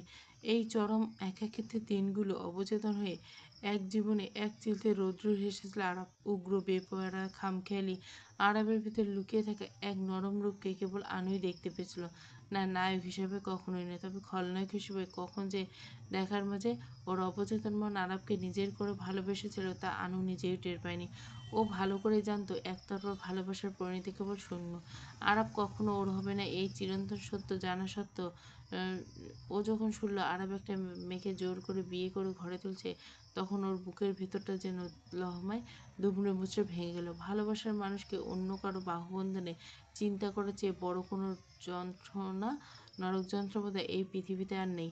একতরফা প্রেমের এই তীব্র দহন বুকে চেপে আনু ফিসফিসে বলে উঠল, কেন এমন করলেন আরব ভাই? ভালো তো আমাকেও বাঁচতে পারতেন। আমি না হয় একটু অবহেলা নিয়ে আপনার সঙ্গে সারা জীবন কাটিয়ে দিতাম। প্রভাত রৌদ্র রশ্মির আগমন ঘটতে পারে না, তার আগে শুরু হয় যান্ত্রিক জীবন। এমনিতে দেশের শৃঙ্খলা রক্ষীদের কাছে চাপ ব্যাপক, আর সেটা যদি হয় কর্মরত কোনো পুলিশ সদস্য, উচ্চপদস্থ কর্মকর্তা, তাহলে তো কথাই নেই। তেমনি এক ব্যতিব্যস্ত প্রভাতের আগমন ঘটেছে রুদ্রদ্বীপের জীবনে। সকাল সকাল কোনো মতে গোসলটা সেরে সদ্য পোশাক পেশাদারি বসনে নিজেকে আবৃত করছে। দীঘল আতশীতে চেয়ে জলসিক্ত কেশগুচ্ছ কোনো মতে চিরুনি চাল না করে বিন্যস্ত হয়ে প্রচেষ্টা চালাচ্ছে। ঠিক সেই মুহূর্তে বেশ ধীর পায়ে পদক্ষেপে কয়েকজন প্রবেশ করলো। কেউ একজন প্রথম অতটাও গুরুত্ব না দিলেও হঠাৎ পিছনে কারো অবস্থান অনুভূতি হতে মস্তিষ্ক সচল হলো রুদ্রর। তৎক্ষণাৎ পশ্চাৎ চাইল। বেশ জড়সড় ভঙ্গিতে সেথায় দাঁড়িয়েছিল নয়নিকা, রুদ্রের ফুফুতো বোন। তবে নয়নিকাকে দেখে বড্ড অবাক হলো রুদ্র। ফুপুর বাসার কাছে হলো তাদের আগমন ঘটে কালভদ্রে। বিস্ময়টুকু অতি স্বল্পক্ষণে লুকিয়ে সৌজন্যতামূলক হেসে উঠল। নয়ন তুই? নয়নকে সবে সালাম দেওয়ার প্রস্তুতি নিচ্ছিল বরাবরের ন্যায়। রুদ্র নয়ন সম্বোধনে কিঞ্চিত ভুরু উঁচড়ে বলল, আরে রুদ্র ভাই, আপনি আমাকে নয়ন কেন বলেন? এরকম দুশ্চিন্তার মাঝে ঈষৎ হাসল রুদ্র। কেন, পছন্দ হয় না? নয়নকে স্বভাবসুলভ গাল ফুলে বলল, একদম না, ওটা তো ছেলেদের নাম। তোর ফোলানো স্বভাবটাই গেল না। আমি কি ইচ্ছা করতে গাল ফোলাই নাকি? তোমরাই তো বাধ্য করো। রুদ্র হাসল ফের। চূড়ান্ত প্রস্তুতি নিয়ে পূর্ণিবার ঘুরল নয়নিকে দিকে। কখন এসেছিস? আর কিছু বলবি? এই তো একটু আগে শুনলাম। না, এমনি আপনাকে দেখতে আসলাম অনেকদিন। আচ্ছা থাক, তা আমাকে ডিউটিতে যেতে হবে। নয়নিকা মৃদু হেসে মাথা ঝাঁকল। যান। রুদ্র কক্ষ ছেড়ে যেতে পিছু পিছু বের হলো নয়নিকা। আকাশমুখ পিছু রেখে বলল, রুদ্র ভাই শুনুন। রুদ্র ডাকে কিঞ্চিত বিরক্ত হলো রুদ্র। তবুও বিরক্তিভাব প্রকাশ না করে বলে, হ্যাঁ বল, কখন আসবেন? জানা নেই, একটা ভীষণ সিরিয়াস কেস হ্যান্ডেল করছি, ফিরতে ফিরতে অনেক রাত হবে। রুদ্র বেরিয়ে গেল। নয়নিকে মৃদু হাসি রেখে ওষ্ঠাধর প্রান্তে ঝুলে আনমনে বলে, অপেক্ষা করবো মিস্টার সিরিয়াস, তবে দ্রুত ফিরবেন। ছোট্ট মনটাকে বেশি কষ্ট পেতে চাচ্ছে না আমার। ইস, এই লোকটাকে বিয়ে করলে তো আমি কখনোই কাছে পাবো না। সারাক্ষণ শুধু কেস আর কেস করতে করতে ওনার দিন চলে যাবে। পরক্ষণে জিভ কাটল নয়নকে। ছি, কী সব ভাবছিস? নিজের মাথায় গাঁটটা মেরে বলল, তুই আসলে দিন দিন ছাগল হচ্ছিস Nayanika. Do you like Tiyasha Rudra? Taher Chowdhury সরাসরি এহেন প্রশ্নে প্রচণ্ড অপ্রস্তুত হয়ে পড়ল রুদ্রদেব। ক্ষণিকের জন্য ওর পেশাদারি চটপটে ভাবটা যেন উধাও হয়ে গেল। এমন একজন বিচক্ষণ উচ্চপদস্থ কর্মকর্তার মুখে এমন ব্যক্তিগত প্রশ্ন আর মুহূর্তে একদম আশা করেনি।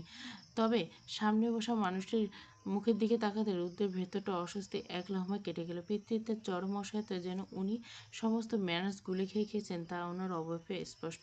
রুদ্রের নীরবতা দেখে তাহের চৌধুরী ওনার টেবিলের উপর রাখা ফাইলটার উপর হাত রেখে আকুল কণ্ঠে আবার বললেন, উত্তর দাও Rudra, do you like her? Rudradev একটা গভীর শ্বাস নিয়ে অত্যন্ত সংযত ও স্পষ্ট করে বলল, স্যার, আমি তিয়াশাকে আমার সর্বোচ্চ দিয়ে সম্মান করি। একজন ডিউটি অফিসার হিসেবে তো অবশ্যই ব্যক্তিগত ওর জন্য পরিণতির জন্য আমার ভিতর অপরাধবোধ কাজ করছে, কিন্তু এখন এই পরিস্থিতিতে আমার কোনটা ব্যক্তিগত ভালো লাগা বা মন্দ লাগা প্রকাশ করা বড্ড অযৌক্তিক স্যার। তাহির চৌধুরী ওনার দু হাতে তালুতে মুখটা ঢেকে এক প্রকার ভেঙে পড়া ভঙ্গিতে বললেন, আমি এখন ডিআইজি হিসেবে কথা বলছি না বাবা, আমি তিয়াশার বাবা হিসেবে কথা বলছি।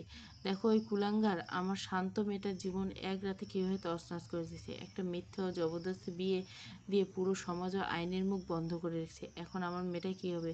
যদি ও নরকে থাকে তো ও প্রতি মুহূর্তে মরে মরে বাঁচবে। আর এখন যদি ও চলে আসে, এই সমাজ কি ওকে শান্তিতে বাঁচতে দেবে? একটা ডিভোর্সি বা স্ক্যান্ডাল দাগ আমার মেয়েকে আজীবন অসুখী করে থেকে যাবে বাবা। আমি এই জ্বালা কীভাবে সহ্য করব? বাবার এই তীব্র আকুতি রুদ্রের বুকের তীরের মতো বিঁধল। এক কদম এগিয়ে এসে তাহের চৌধুরীর কাঁধে শক্ত করে হাত রাখল। অন্তত দৃঢ় কণ্ঠে বলে, স্যার, আপনি কোন সমাজের দাগের কথা বলছেন? সমাজে আঙ্গুল তোলার আগে আমি ওই আরাব খানের হাত ভেঙে দেবো। তিয়াশা যদি কোনোদিন ওই নরক থেকে মুক্ত হয়ে ফিরে আসে, তবে ওর দায়িত্ব, ওর সম্মানের সাথে দায়িত্ব আমি নিজের কাছে তুলে নিয়ে তো এক সেকেন্ড ভাববো না। I promise you sir. আবেগের তাড়নায় বিবেক যারা বিসর্জন দেয় তাদেরকে কি বলা হয় জানেন? তিয়াশা প্রশ্নের প্রতি উত্তর ও শুধু ফিরে চাইল আরাফের দিকে। তিয়াশা আয়নায় আরাফের প্রতিচ্ছবি দেখে চাচ্ছিল্যে হাসি দিয়ে বলতে শুরু করলো, অপরিণত মেয়েরা সহজ ভাষায় বলে ইদানিং নিব্বা নিব্বে শব্দটা ব্যবহার করে। শব্দ বাজে, তবে প্রতি মুহূর্ত ইংরেজিতে ইমম্যাচিওর বললে একটু মডার্ন লাগে, এই যা। তিয়াশার কথার হেতু খুঁজে পেল না আরাফ। পাগলের প্রলাপের ন্যায় ঠাউর হলো ওর। সকাল সকাল এই কোন ধরনের কথাবার্তা? কৌতূহল অবদমনে ব্যর্থ হয়ে আরও প্রশ্নটা করলো, হঠাৎ দেখো তখনও? কারণ যেটাকে আপনারা বললেন ভিলেনগিরি, ওটা কোনো স্বাভাবিক সুস্থ ম্যাচিওর মেয়ের পক্ষে পছন্দ করা সম্ভব নয়। কজ একটা ম্যাচিওর সুস্থ বিবেকবান মেয়ে কখনোই চাইবে না তার হাজব্যান্ড ভিলেন হোক। ভিলেন কল্পনাতে সুন্দর, বাস্তবতা নেই। বাস্তবে প্রত্যেকটা নারী জীবনে হিরো চায়। আরব ঈষৎ হাসলো। কল্পনায় সে মেয়ে ভিলেনকে নিজের সঙ্গে জড়াতে পারে, সে বাস্তবতা হিরোই চাই কেন? কারণ বাস্তবতা আর কল্পনা সম্পূর্ণ ভিন্ন। তবে ইতিহাস বরাবর ভিলেনের জয়েছে। হিরো তো শুধু পারে সমাজের ভয়ে কলঙ্কিত কালি দাগের ভীত সন্ত্রস্ত হয়ে ভালোবাসাকে ছেড়ে দিতে, ত্যাগ করতে। একমাত্র ভিলেনে পারে সমগ্র পৃথিবীকে উপেক্ষা করে কালি নিজের হাতে মুছে ভালোবাসাকে আপন করতে। এজন্য ভালোবাসাকে নিজের করে ভিলেন হতে হয়। হিরোগিরি দিয়ে ভালোবাসার আপন হয় না। ভুল বলছেন মিস্টার আরব খান। ভিলেনরা পৃথিবীকে উপেক্ষা করে ভালোবাসাকে আপন করে না, বরং নিজের জেদ আর অহংকার জেতাতে একটা মেয়ের জীবন ছারখার করে দেয়। এটা ভালোবাসা না, এটা এক ধরনের মানসিক ব্যাধি। আপনি যেটাকে ত্যাগ বলছেন একজন হিরোর কাছে, ওটাই হলো ভালোবাসা। মানুষের সম্মানের প্রতি শ্রদ্ধা। একটা সুস্থ মেয়ে কখনো একটা আদিম উগ্রতা পছন্দ করবে না। আরব এবার তিয়াসের খুব কাছাকাছি এসে দাঁড়ালো, পকেটে হাত গুজে অন্তত আত্মবিশ্বাসের সাথে বলল, শ্রদ্ধা দিয়ে পেটের ভাত জোটে না সুইটার, আর সম্মান এই দুনিয়ায় ক্ষমতার পেছনে ঘুরে। যে হিরো নিজের ভালোবাসা সমাজের ভয়ে ক্ষমতা রক্ষা করতে পারে না, তার এই জেন্টালম্যানগিরির কোনো মূল্য নেই। দিন শেষে মানুষ তাকেই মনে রাখে যে নিজের জিনিস ছিনিয়ে নিতে চায়। আমি ভিলেন হতে রাজি আছি, যদি সেই ভিলেনগিরি আমাকে তোমার পাশে এনে দাঁড় করায়। ছিনিয়ে আনার পর আপন করে নেওয়ার মধ্যে মস্ত বড় তফাৎ আছে। আপনি জোর করে কাবিননামায় সই নিয়েছেন ঠিকই, কিন্তু তিয়াশা চৌধুরীর মন ছোঁয়ার ক্ষমতা আপনার ওই গুন্ডামির নেই। আপনি সারা জীবন আমার চোখে একজন সস্তা অপরাধী হয়ে থাকবেন। আরব তিয়াশার এই শটাং জবাবে এতটুকু দমল না। ও ঠোঁটের কোণে এক চিলতে কুর হাসি ফুটিয়ে তিয়াশার মুখের খুব কাছে ঝুঁকে এলো। ওর চোখের দিকে একদৃষ্টিতে তাকে অন্তত নিচু গলায় বলল, সুইটহার্ট, তুমি কি তবে এমন কোনো জেন্টলম্যান আশা করছিলে? তিয়াশা কোনো উত্তর দিল না, শক্ত মুখে অন্যদিকে তাকিয়ে রইল। ওর মৌনতে সম্মতির লক্ষণ হিসেবে ধরা দিল। আরব সোজা হয়ে দাঁড়িয়ে নিজের ঘড়ির স্ট্র্যাপটা ঠিক করতে করতে গম্ভীর করল, ওকে ফাইন, আমি তোমাকে ফুল স্পিডে জেন্টলম্যান হয়ে দেখাবো। তুমি যেমন ভদ্রতা পছন্দ করো, আমি ঠিক তেমনটাই হবো। তবে একটা কথা মাথায় রেখো, তোমাকে ভালোবাসি কিংবা নিজে করে আগলে রেখার ক্ষেত্রে এই আরব খান আজীবন অবাধ্য ভিলেন থাকবে, যেখানে কোনো জেন্টলম্যানগিরি চলবে না। কথাটা বলে আরব দরজার দিকে দুপা এগিয়ে গিয়ে থমকে দাঁড়ালো। ও হাতঘড়ির দিকে তাকিয়ে বেশ স্বাভাবিক ও ফুরফুরে মেজাজ হলো, অনেক ফিলোসফি ছাড়া হয়েছে, এবার জলদি রেডি হয়ে নাও, আজকে তো কলেজে আছে, আমার গাড়িতে যাবে, সো নো লেট। বলে আরব আর কোনো উত্তরের অপেক্ষা না করে রুম থেকে বেরিয়ে গেল। তিয়াশা চিরুনি হাতে স্তব্ধ হয়ে দাঁড়িয়ে রইল। এই পুরুষটার রূপ যে কত দ্রুত বদলায় তা ভেবে কুলকিনারা খুঁজে পেল না। চৈত্রের প্রহর ও আসন্ন বৈশাখের ক্লান্তিলগ্নে প্রকৃতি যেন এক রুদ্রভৈরব মূর্তি ধারণ করছে। এক অদ্ভুত তাণ্ডবের আবার গ্রাস করছে চরাচর।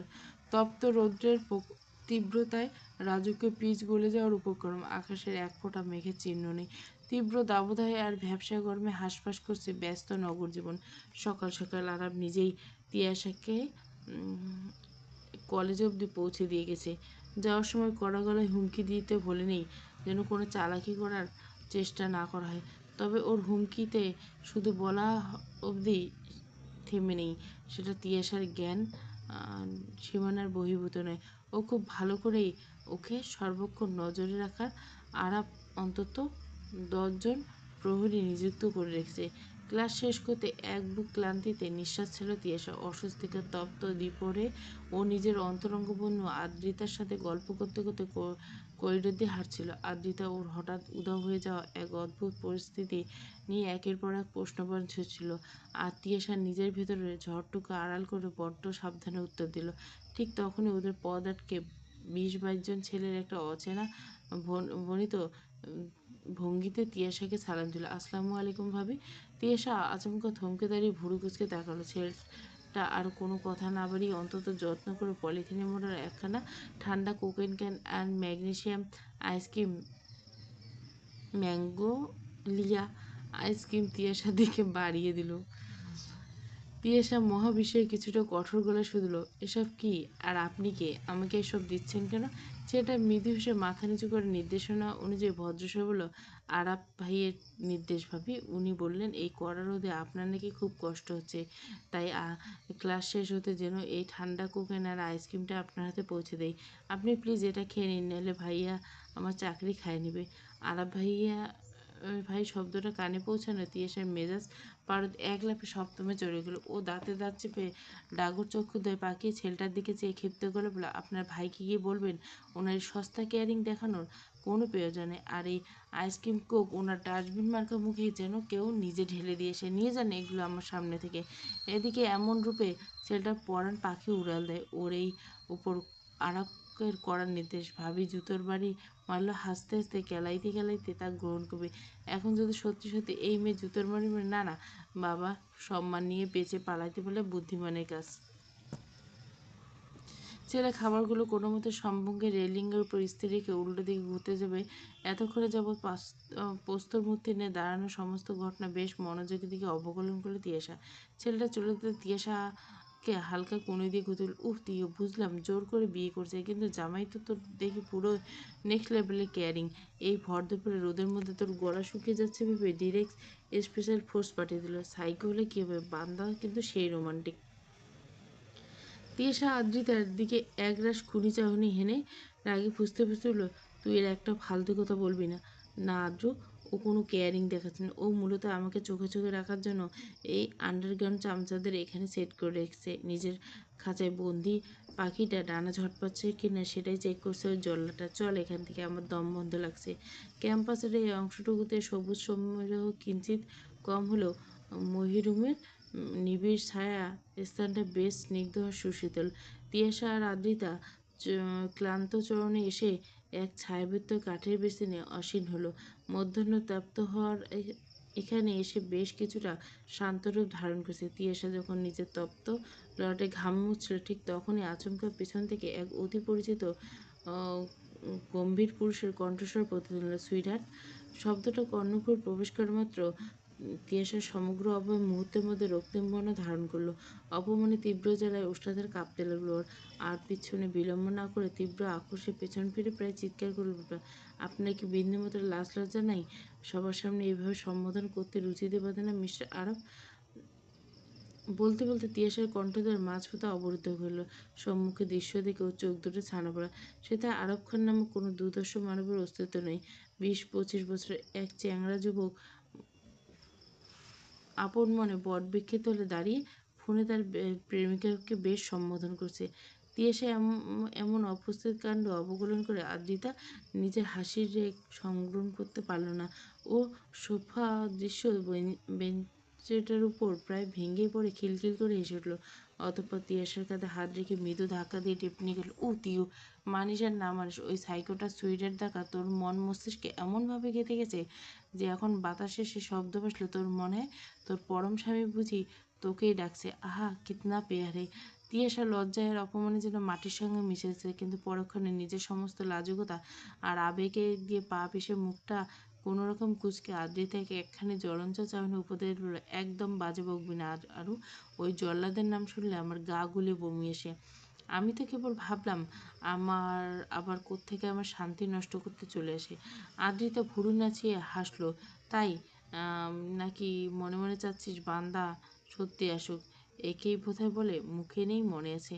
আদ্র, তুই যদি আর একটা কথা বলিস আমি কিন্তু তোর সাথে ঝগড়া করে ফেলবো সুইটহার্ট। ঠিক তখনই অন্তত নিখুঁত ও গম্ভীর কণ্ঠস্বর পুনরায় ধেয়ে এলো সম্মুখে। তবে এবার আর কোনো ভুল হলো না। তিয়াসা আর আদ্রিতা যুগপৎ সম্মুখপানে দৃষ্টি নিক্ষেপ করলো। ক্যাম্পাসের বহির্ভবনে দাঁড়ে সম্মুখে এক কালো ক্রাউন গাড়িতে বনেটের দু হাতে গুজে আয়েশি ভঙ্গিতে হেলান দিয়ে দাঁড়িয়েছে আরব খান।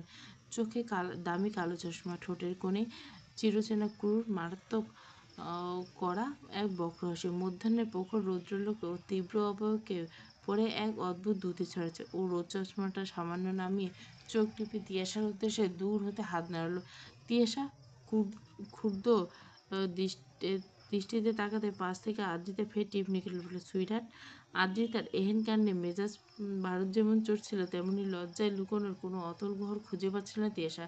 ঠিক তখনই দুগ্গিদিকাকে ভারী পুরুষালী কণ্ঠস্বর পুনরায় ভেসে উঠল, সুইটহার্ট। আদ্রিতা এবার ফের হেসে উঠল। তিয়াসার দাঁতে দাঁত চেপে আদ্রিতার দিকে এক অগ্নিদৃষ্টি নিক্ষেপ করে শটাং কদমে ক্যাম্পাসের বহির্গমন দ্বারে গিয়ে এগিয়ে গেল। আরব তখনও দামি কালো ক্রাউন গাড়ির বনেটেই হেলান দিয়ে ঠিক যেন এক গ্রিক দেবতার মতো নির্বিকার ভঙ্গিতে দাঁড়িয়েছে। তিয়াসা ওর ঠিক সম্মুখে এসে দাঁড়িয়ে নিজের গলার রগ ফুলে অন্তত তীব্র ও ক্ষুদ্র করে বলল, this what this is nonsense. আপনি সবসময় পাবলিক প্লেসে এসব সস্তা রসিকতা কেন করেন? ওই বালমার্কা সম্বোধনটা বন্ধ না করলে আমি কিন্তু এবার সত্যি সত্যি মস্ত বড় কেলেঙ্কারি করব। রিল্যাক্স মাই ডিয়ার ওয়াইফি, রোদের তাপে তোমার এই সুন্দর মস্তিষ্ক তোমার বড্ড বেশি উত্তাপ হয়ে গেছে। চলো গাড়িতে উঠো। I don't like any kinds of scene here. Tiyasa আর কোনো বাকবিতণ্ডা না জড়িয়ে হড়মড় করে গাড়ির ভিতরে গিয়ে বসলো এবং জানলা দিয়ে বাইরের দিকে মুখ ফিরিয়ে একদম নিশ্চল হয়ে রইল। এই ভয়ানক থমথমে ভাব আর মুখ ফুলিয়ে থাকাটা আরাফের চোখ এড়ালো না। ও তিয়াসায় উঠে গাড়িতে উঠে স্টার্ট দিয়ে অন্তত যত্নে তিয়াসার দিকে ঝুঁকে এলো। তিয়াসা আতঙ্কে ছিটে লেপ্টে যতই আরাফের কোনো জোড়াজুড়ি না করলো, কেবল সিট বেল্টটা টেনে লক করে দিল। গাড়ি চলতে শুরু করলো। তিয়াসা তীব্র ক্ষোভ আর অবজ্ঞা নিয়ে একদম হাপুস নয়নে একরাশ বিরক্তি উপড়ে দিল। আরাফের আর চোখে সেই রক্তিম ললাটার ওষ্ঠাধর কম্পন অবলোকন করে পুনরায় বেশ রসিয়ে গলা খাঁকড়ে দিয়ে বলল, তা সুইডার্ট আইসক্রিম আর কোকেনটা পছন্দ হয়নি? সুইডার শব্দটা পুনরায় শ্রবণগোচর হতে তিয়াসা সদ্য প্রস্ফুটিত আগ্নেয়গিরির ন্যায় ফেটে পড়ল। ও আরাফের দিকে শটান হয়ে ফিরে তীক্ষ্ণ ও মারিয়ে গেলে চিৎকার করল, ইউ জাস্ট শাট আপ! একদম চুপ থাকবেন আপনি। আর কোনোদিন আইসে কোনোদিন এই বিশ্রী নামে আমাকে সম্বোধন করবেন না। আপনি কি বোঝেন যে আমি আপনাকে কতটা ঘৃণা করি? আপনার ওই কুৎসিত সান্নিধ্য আমার প্রতিটা সেকেন্ড দম বন্ধ করে দেয়। তিয়াসের এই তীব্র ও নির্মম প্রত্যাখ্যানের জবাবে আরব ক্ষণিকের জন্য গম্ভীর হল না, বরং ভেতরে সেই চিরন্তন খামখেয়ালি আর উগ্র রোমান্টিকতার সত্তা যেন এক অদ্ভুত খেলায় মেতে উঠল। ও স্টিয়ারিং হুইলে এক হাত রেখে অন্য হাত বাতাসে সামান্য দুলিয়ে অত্যন্ত চমৎকার সুরে ভাঁজ করে একদম উচ্চ কণ্ঠে গেয়ে উঠল, তোর দিলে মিলে স্টাম্প মেরে লিখে দিব নাম। আরাফের এমন গানে তিয়াসা মহাবিস্ময়ে পুরো বাকরুদ্ধ হয়ে গেল। এই মানুষটার রুচি আর আচরণের কোনো নির্দিষ্ট ব্যাকরণ নেই। এক বুক নিঃসীম ক্লান্তি আর চরম বিরক্তি নিয়ে পুনরায় জানলার বাইরে চেয়ে রইল। আর গাড়ির ভেতরে তখন আরাফের সেই উদ্ভ্রান্ত গানের সুর প্রকৃতির সমস্ত রুদ্রতাকে ছাপিয়ে দিল মুহূর্তে। মামি, রুদ্র ভাইয়ের প্রিয় খাবার কোনটা? কেন, তুই কি রান্না করবি? হ্যাঁ বলো না প্লিজ। নয়নিকার এহেন আবদারে বেঁকে বসলো রূপকথা। একদমই না, ছোট মানুষ হাত পা পুড়িয়ে ফেলবে। এই শুরু হয়ে গেল। এই ছোট মানুষ শব্দটা বড্ড বেশি বিরক্তকর নয়নিকার কাছে। ছোট নাকি? এসএসসি পরীক্ষা দিয়ে ফেলেছে, কিছুদিন পর কলেজে ভর্তি হবে। তাহলে সে ছোট রইল কেন? ওর ঘোর। ও মামি, ছোট বলবো না একদম। আমার এসএসসি শেষ হয়ে গেছে, দুদিন পর কলেজে ভর্তি হব। আর বাড়িতে রান্না বান্নার কাজ আম্মুর পাশাপাশি টুকিটাকি আমি করি। রূপকথা বেগম মৃদু হেসে বলল, তাই নাকি? তাহলে শাহানারাকে নয়নিকে বলতে হচ্ছে তোমার ব্যাপারে? নয়নিকা মুখ খানিকটা বাঁকিয়ে বলল, যদি তোমার স্বাধীন ননদিনী শুনে। রূপকথা আর নিজেকে সামলাতে পারল না, কিংবা চাইল না। বেশ শব্দ করে হেসে বলল, ওরে পাক না, বিয়ে করা এত স্বাদ? নয়নিকা মনে বলল, অবশ্যই মানে, আর পাত্র যদি তোমার ছেলে হয় তাহলে তো কথাই নেই। তবে মুখে বলল, কি যে বলো না। রূপকথা বেগম হাসলে নয়নিকার লাজুকতা পরপর বললেন, আচ্ছা চলো, দেখি কেমন রান্না করতে পারো। চলো। দুজনে মিলে রওনা হলো রান্নাঘরের উদ্দেশ্যে। জমাট বাঁধা কোয়েলিকার আস্ত গ্রাস করছে তাহের চৌধুরী খাস কামরায়। তাহের চৌধুরী ঠিক উল্টো দিকে কাঠের চেয়ারটায় মেরুদণ্ড সোজা করে বসে আছে রুদ্রদেব। মুখের গম্ভীর রেখাগুলো স্পষ্ট প্রতিবিম্ব, মস্তিষ্কের ভেতর কোনো এক জটিল সমীকরণ জাল বোনাচ্ছে। নীরবতা ভেঙে রুদ্রদেব অন্তত ধীর ও ইস্পাত কণ্ঠ গলায় বলে, স্যার, আরাপের বিরুদ্ধে কোনো ফাইনালি লিগ্যাল অ্যাকশন নেওয়ার পূর্বে আমাদের সবার আগে তিয়াসার সাথে ওয়ান টু ওয়ান কথা বলে প্রয়োজন। উফ, I need to talk her first. Taher Chowdhury রুদ্রের দিকে চাইলেন। ওনার চোখের কার্নিশের সংশয়টুকু মুহূর্তে বুঝে ফেলল রুদ্রদেব। পুনরায় বলতে শুরু করল, আইন নিজের গতিতে চলে যাবে ঠিকই স্যার, কিন্তু তিয়াসা যদি কোর্টে দাঁড়িয়ে একবার অসম্মতি জানায়, তবে আইনের কোনো ক্ষমতা নেই ওই বাস্টার্ডকে খাঁচায় ফিরিয়ে আনে। The hell case depend on her judgement. আমাদের আগে জানতে হবে ঠিক কী বলে ওই ক্রিমিনাল ওকে ব্ল্যাকমেল করছে। What is this root of the thread? Taher Chowdhury টেবিলের উপর রাখা পেপার ওয়েটটা হাত দিয়ে ঘোরাতে ঘোরাতে ভারী গলায় বললেন, তুমি তো আগের দিনও দেখলে বাবা। তিয়াসা নিজের মুখে বলল, স্বেচ্ছায় গিয়েছে। ওই হারামজাদা এমন কেন জাল বুনছে যার বাইরে বের হওয়ার পথ আমার মেয়ে খুঁজে পাচ্ছে না। রুদ্রদেব এবার চেয়ার ছেড়ে উঠে দাঁড়ালো। স্যার, তিয়াসার চোখে আমি আতঙ্ক দেখছি, খুব ভালো করে রিড করছি। That your pure helpless. Araf Khan অন্তত সাইকোপ্যাথ একটা চাল ছেড়েছে। মেবি পার্সোনালি ডেটা, কোনো ডগ, ফ্যামিলির কোনো সিকিউরিটি থ্রেট। যতক্ষণ না তিয়াশা নিজে আমাদের কাছে মুখ খুলছে ততক্ষণ আমাদের অফিসিয়ালি রেড সম্পূর্ণ ইললজিক্যাল হয়ে দাঁড়াবে। ও যদি সেখানে সেফ জোনে থাকার ভান করে তবে মিডিয়া আর অপোজিশন আমাদের ডিপার্টমেন্টকে ধুয়ে দেবে। So you have to be very কশাস।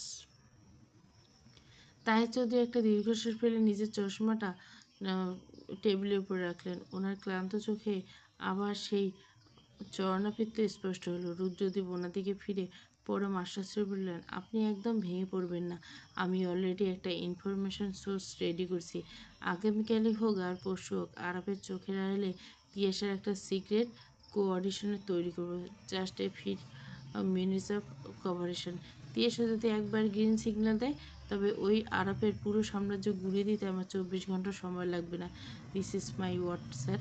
ঘরের ভিতরে গুমোট আবহাওয়াটা একটু হালকা হলো। তাহের চৌধুরী ওনার ডান হাতটা রুদ্রের দিকে বাড়িয়ে দিয়ে শুধু বললেন, সাবধানে পা ফেলো বাবা, মেয়েটা আমার বড্ড একা হয়ে পড়ছে। মধ্যাহ্ন সে তপ্ত প্রভাবার অবসান ঘটিয়ে অপরাহ্নের স্নান আলো তখন কক্ষের জানলায় সে আছড়ে পড়ছে। ঠিক 2 দিন যাবৎ তিয়াসার সাথে সমস্ত যোগাযোগ ছিন্ন সবার। আজ যাও কলেজে, ধরুন একটু দেখা মিলছে 2-1 জনের। সেই ঝড়ের রাতের আকস্মিক এই নরকে আসার প্রাক্কালে সেই সেলফোনটা সঙ্গে আনার অবকাশটুকু মেলেনি। বুকের ভেতর প্রতিটা মুহূর্ত পিতামাতার কুশলাদি জানার তীব্র ব্যাকুলতা ছটফট করে। অথচ এক অবর্ণীয় অসহায়তায় বেড়া জালে ও আজ আষ্টেপৃষ্টে বন্দি। এমন এক ভাবনায় মুহূর্তে কক্ষের নিস্তব্ধতা ভঙ্গ করে সুদৃঢ় পদক্ষেপে প্রবেশ করল আরাফ। ওর এক হাতে চকচকে মোড়কে আবৃত একটা চতুষ্কোণ বস্তু। তিয়াসা সন্দেহান ধার থেকে সরে এসে সন্ধির নেত্রে উৎপানে চাইল। আরাফ কোনো ভূমিকা না করে বস্তুটি তিয়াসার সম্মুখে প্রসারিত করে দিল। তিয়াসা ভুরু যুগল কুচকে অন্তত শীতল কণ্ঠে শুধাল, হোয়াট ইজ দিস? আরাফ ঠোঁটের কোণে সেই চেনা অবাধ্য হাসির রেখা ফুটিয়ে বেশ মার্জিত স্বরে বলল, খুলেই দেখো সুইটার। তিয়াসা অনিশ্চিত হতে মোড়কটা হাতে গ্রহণ করলো। উপরে রেশমি রঙিন কাগজটি উন্মোচন করতে করতে একখানা সর্বাধুনিক দামি স্মার্টফোন দৃশ্যিত হলো। ও চকিত আরাফের চোখের দিকে চেয়ে প্রশ্ন করলো, কার জন্য আনা হয়েছে? আরাফ খাটের কিনারে পরম আয়াসে বসে ওর দিকে স্থির দৃষ্টি নিবদ্ধ করে অতঃপর চোখের মনে নাচিয়ে বলে, আমার ঘরে সাপের মতো একটা কিউট তেজি একখান বউ আছে, ওটা তার জন্য। তিয়াসা আরাফের বিশ্রী রূপকে নাক কুচকে ফোনের বাক্সটা পাশের কাচের উপর সশব্দে নামিয়ে রেখে তীব্র অবজ্ঞার সাথে বলল, আই ডোন্ট নিড দিস। আমি এটা কোনো অবস্থায় নিব না। আরাফের কপালে ভেদ করে এক সূক্ষ্ম কিঞ্চন রেখা জেগে উঠল। ও কিঞ্চিত ক্ষুদেশ হল, বাই হোয়াই, কেন নেবে না? তিয়াসা 2 হাত বুকের উপর শক্ত করে রেখে তেজস্বী গলে বলল, কারণ আপনার এই অবৈধ উপার্জনের কোনো সামগ্রী তিয়াসা চৌধুরী জীবনে স্পর্শ করবে না। ওসব নোংরা টাকার বিলাসিতা আমার আত্মসম্মানে বাদে। অবৈধ শব্দটা শোনা মাত্র আরাফের ভেতরে সুপ্ত আগ্নেয়গিরি যেন মুহূর্তে সজাগ হলো। এতক্ষণে শান্ত ও ভদ্র অভাবটা এক লম্হায় উদয় হয়ে গেল। ও আসন ছেড়ে এক লাফে তিয়াসার সম্মুখে এসে দাঁড়ালো। চিতার মতো ক্ষিপ্রতায় তিয়াসার 2 বাহু আঁকড়ে ধরে এক তীব্র ঝাঁকুনি দিল। ও চোখের তারা তখন ক্রোধে রক্তিমত। ও দাঁতে দাঁত চেপে ফুঁসে বলল, হোয়াই ডিড ইউ জাস্ট সে? আমার অবৈধ টাকা? তোমার কি ধারণা আরাফ খান কি রাস্তায় রাস্তায় চুরি, বাটপারি কিংবা ফুটপাতে চাঁদাবাজি করে বেড়ায়? How dare you question my earning? বাহুর এমন দমনীয় শক্তির চাপে তিয়াসা যন্ত্রণায় কিঞ্চিত কুঁকড়ে গেল ঠিকই, কিন্তু ওর চোখের ভিতরে আকুত ভয় দীপ্তি বিন্দুমাত্র স্লান হল না। নিজের সর্বশক্তি দিয়ে আরাফের সেই লোহার মতো হাত দুটোকে ঠেলে সরিয়ে দেওয়ার ব্যর্থ চেষ্টা করলো। ওগুলো না করলে আপনি নিজে তো 1 পয়সা উপার্জন করেন না মিস্টার আরাফ খান। এটা তো আপনার স্বরাষ্ট্রমন্ত্রীর বাবার টাকা, প্রতিপত্তির টাকা। নিজের প্রতি সৎ উপার্জনের টাকায় সামান্য কিছু এনে দিতে পারবেন, সেদিন অন্তত পুরুষ হলে অহংকার নিয়ে বলবেন যে বউকে কিছু গিফট করেছেন, এর আগে নয়। তিয়াসার এই চরম বাস্তবপ্রেমে তীক্ষ্ণ বাক্যবনটি সরাসরি গিয়ে আঘাত করলো আরাফের পুরুষ হলেও আত্মমর্যাদায় গহীনতম কেন্দ্রে। ওর হাতের মুষ্টিবদ্ধ আলগা হয়ে গেল। ও ধীর কোণে 1 কদম পিছিয়ে এলো। কক্ষের ভেতরে নীরবতা ভেঙে এক থমথমে নীরবতা বিরাজ করলো। আরাফ নিজের অবিন্যস্ত চুলগুলো এক হাত দিয়ে পিছনে ঠেলে দিল। তারপর তিয়াসার দিকে এক গভীর দৃষ্টি নিক্ষেপ করে চোয়াল শক্ত করলো। ওকে ফাইন, ওটা ওখানেই থাক, ওটা ছোঁয়ার দরকার নেই তোমার। তবে একটা কথা মনে রাখো, পরের বার যখন তোমার সামনে কিছু এনে দাঁড় করবো, ওটা আরাফ খানের নিজের গায়ের রক্ত পানি করে টাকায় কেনা। কথাটা শেষ করে আরাফ আর এক মুহূর্ত সেখানে দাঁড়ালো না। নিজের স্বভাবসুলভ ভঙ্গিতে ঘর থেকে হনহন করে বেরিয়ে গেল। স্মৃতির পাতাকে আড়াল করে তত্ত্বরই বেড়ে উঠছে সময়ের কাটা দিনপঞ্জিকা। ধূলিধূসরে পাতা হতে খসে পড়ছে একটি সপ্তাহ। বাবার স্নেহ ছায়া, মায়ের শাসনকালে আকুল ভরা কণ্ঠস্বর হয় না কতকাল। ভাবতে ভাবতে বুকের গহীনটা এক নিদারুণ যন্ত্রণার মোড় তীরে উঠে তিয়াসার। নয়ন কোণে বেরিয়ে আসতে চাই নোনা জলে অভদ্র শ্রাবণধারা। তবুও প্রবল সংবরে নিজেকে শক্ত ও অটল রাখার আপ্রাণ চেষ্টায় লিপ্ত থাকে। এদিকে আসন্ন নির্বাচনকে কেন্দ্র করে রাজনৈতিক অঙ্গনে মস্ত বড় এক ব্যস্ততা আবর্তে নিমজ্জিত হয়েছে আরাফ। ফলশ্রুতিও বিগত কয়েকদিন যাবৎ তিয়াসের সম্মুখে এর আগমন ঘটছে যৎসামান্য। আর ওর অনুপস্থিতিতে তিয়াসা বন্দি জীবনে এক স্বস্তির নিঃশ্বাস এনে বলছে। তবে এই আপাতত শান্ত আবহাওয়ার মাঝে ঘটে গেছে রুদ্রশ্বাস কাণ্ড। গত পরশু আদ্রিতার মাধ্যমে রুদ্রদীপ ওর নিকট একখানা গোপনীয় বার্তা পাঠিয়েছেন। একান্তে তারা দেখা করতে চান তিয়াসার সঙ্গে। তারা বলতে রুদ্র আর তাহের চৌধুরী। এই আমোদ প্রাপ্তি থেকে তিয়াসা চিত্তাকাশে এক চরম উৎসুক ভাব আর অস্থিরতা দহন শুরু হয়েছে। যে কোনো মূল্যে আজ ওকে বাইরে পা রাখতে হবে। দুর্ভাগ্যবশত আজ মধ্যাহ্ন পেরিয়ে গেল আরাফ বাড়ির বাইরে যায়নি। ও বিছানায় এক প্রান্তে অর্ধশয়িত অবস্থায় অলস ভঙ্গিতে নিজের সেলফোন স্ক্রিনে বুঁদ হয়ে আছে। কক্ষের পাশে তিয়াসা এই অনিয়ন্ত্রিত পায়চারি আর চঞ্চলতা ওর দৃষ্টি এড়াতে পারল না। আরাফ ফোন থেকে চোখ না তুলে আচমকা অন্তত গম্ভীর কণ্ঠে হোয়াট হ্যাপেন সুইটহার্ট? আজকে তোমাকে এতটা রেস্টলেস লাগছে কেন? Any problem? তিয়াসা চকিত থমকালো। বুকের ভেতরটা ধকপকানি লুকিয়ে কোনো মতে অভাবে এক কৃত্রিম স্বাভাবিকতা ফুটে পড়ল। কিছু না, আই এম ফাইন বলে ও পুনরায় জানলার দিকে মুখ ফিরিয়ে দাঁড়িয়ে রইল। আর কিছুক্ষণ অবহিত হওয়ার পর আরাফ যখন পুনরায় গভীর মনোযোগে স্ক্রল করে ব্যস্ত, তখন তিয়াসা এক বুক সাহস সঞ্চয় করে আকস্মিক বলল, আমার না একটু বাইরে যাওয়ার প্রয়োজন ছিল। কথাটা শোনা মাত্র আরাফের হাতের আঙ্গুল স্তব্ধ হয়ে গেল। ও ফোনটা বুকের উপর নামিয়ে দৃষ্টিহীন সংকীর্ণ করে অন্তত সন্ধির নেত্রে তিয়াসের পানে চাইল। আর ওই অন্তর্ভীতি চাহনিতে তিয়াসের মেরুদণ্ড বেয়ে এক শীতল স্রোত বয়ে গেল। আরাফ শীতল কণ্ঠে বলল, বাইরে? হোয়ার? তিয়াসা সামান্য তোতলামি সামনে নিয়ে বলল, আদ্রিতার বাসায় যাব, অ্যান্ড ইটস আর্জেন্ট। হঠাৎ আদ্রিতার বাসায় কেন? গতকাল আমি কলেজ যেতে পারিনি। কিছু ইম্পর্টেন্ট লেকচার নোটস বাকি পড়েছে, ওগুলো আজ ওর কাছ থেকে কালেক্ট করতে হবে। কাল আমার ক্লাস টেস্ট। আরাফ এর শয্যা ত্যাগ করে ধীর কোণে উঠে দাঁড়ালো। তিয়াসা খুব কাছে এসে লুকায়িত চতুর্দিকে খোঁজার চেষ্টা করলো। চোখের মনিটরে ভালো করে পরখ করলো। অতঃপর পকেটে হাত গুজে বাঁকা বলল, নোটস নেওয়ার দরকার? বান্ধবীর পাশে যাওয়ার কি দরকার? তুমি বরং ওকে কল করো। আরাফ খানের গাড়িতে করে আদ্রিতাকে এখানে নিয়ে আসা হবে। Just stay home. তিয়াসা মনে মনে প্রমোদ গুঁজল। ও দমে না গিয়ে কণ্ঠস্বর চরম বিরক্তি এনে ওষ্ঠাধর বাঁকে বলল, সব কিছুতে আপনার ওই ওভার পজিশনের বা সন্দেহবাদিকতা বন্ধ করুন মিস্টার আরাফ খান। আদ্রিতার ফ্যামিলি আছে। ও চাইলে যখন তখন এই বন্দিশালায় ছুটে আসতে পারবে না। আর আমি তো আপনার এই 10টা প্রহরী বেষ্টিত খাঁচাতেই থাকবো। এত ভয় কিসের? নাকি স্বরাষ্ট্রমন্ত্রীর ছেলে বীরত্ব কেবল এই ঘরের 4 দেওয়ালের মাঝে সীমাবদ্ধ? তিয়াসার এই চরম খোঁচায় আরাফের চোয়াল মুহূর্তে শক্ত হয়ে গেল। ওই এক পলক জানলার বাড়ি চেয়ে তিয়াসার দিকে ফিরে অন্তত রাশ ভরল। Okay stop. আরাফ খান কাউকে ভয় পায় না Tiyasa. Just go and get ready. I will drop you this. কথাটা শেষ করে আরাফ নিজের জ্যাকেটটা টেনে নিয়ে দ্রুত পায়ে কক্ষ ত্যাগ করল। তিয়াসা একখানা তপ্ত নিঃশ্বাস ফেলে নিজের ওড়নাটা খানিকটা টেনে এনে অজানা আশঙ্কায় দুরু দুরু কাঁপছে বুক, গলা শুকিয়েছে। তবে পরক্ষণে একটা দীর্ঘ নিঃশ্বাস নিয়ে এক বুক সাহস সঞ্চয় করে এগিয়ে গেল ওয়াশরুমের উদ্দেশ্যে। অপরাহ্নের তাব্রতা, রৌদ্রলোকে উজ্জ্বলতা আর কিঞ্চিত ম্লান হয়েছে। সদর দরজার অগ্রভাগে পা রাখতে তিয়াসার চোখের মণিজোড়া বিস্ময়ে স্থির হয়ে গেল। একখানা মুচমুচে কালো রঙের স্পোর্টস বাইক নিয়ে অন্তত আয়েসি ভঙ্গিতে দাঁড়িয়েছে আরাফ। তার পরনে কালো লেদারের জ্যাকেট আর চোখে সেই চিরচেনা ডার্ক সানগ্লাস। মধ্যাহ্নের রুদ্রতার শেষে প্রকৃতি এই মৃদু বাতাসে ওর অবিন্যস্ত অলকগুচ্ছ কপাল ছুঁয়ে যাচ্ছে। বাইকের ফুলের ট্যাঙ্কের উপর এক হাত রেখে তিয়াসা আগমনী বার্তা টের পেয়ে চশমাটা সামান্য নামিয়ে এক ভুবনমোহিনী বক্রহাসি উপহার দিল। তিয়াসা বাইকের দিকে চাইল, অতঃপর চরম বিরক্ত দ্বিধাদ্বন্দ্ব বুকে চেপে কয়েক কদম এগিয়ে এসে তীক্ষ্ণ বলল, হোয়াট ইজ দিস? বাইক কেন? গাড়ি কোথায় আপনার? আরা বাইক স্টার্ট বন্ধ করে দিয়ে এক পা মাটিতে ভর দিয়ে বেশ রসিয়ে বলে, কেন সুইটার বাইক পছন্দ না? এই শহরের টপ মোস্ট রেসিং বাইকার হয়ে কী লাভ? জীবনে প্রথম এবং শেষ স্পেশাল মানুষকে কখনো পেছনে বসে একটু রোমান্স হাওয়া খেতে পারলাম না। জাস্ট কাম অ্যান্ড সিট জানো।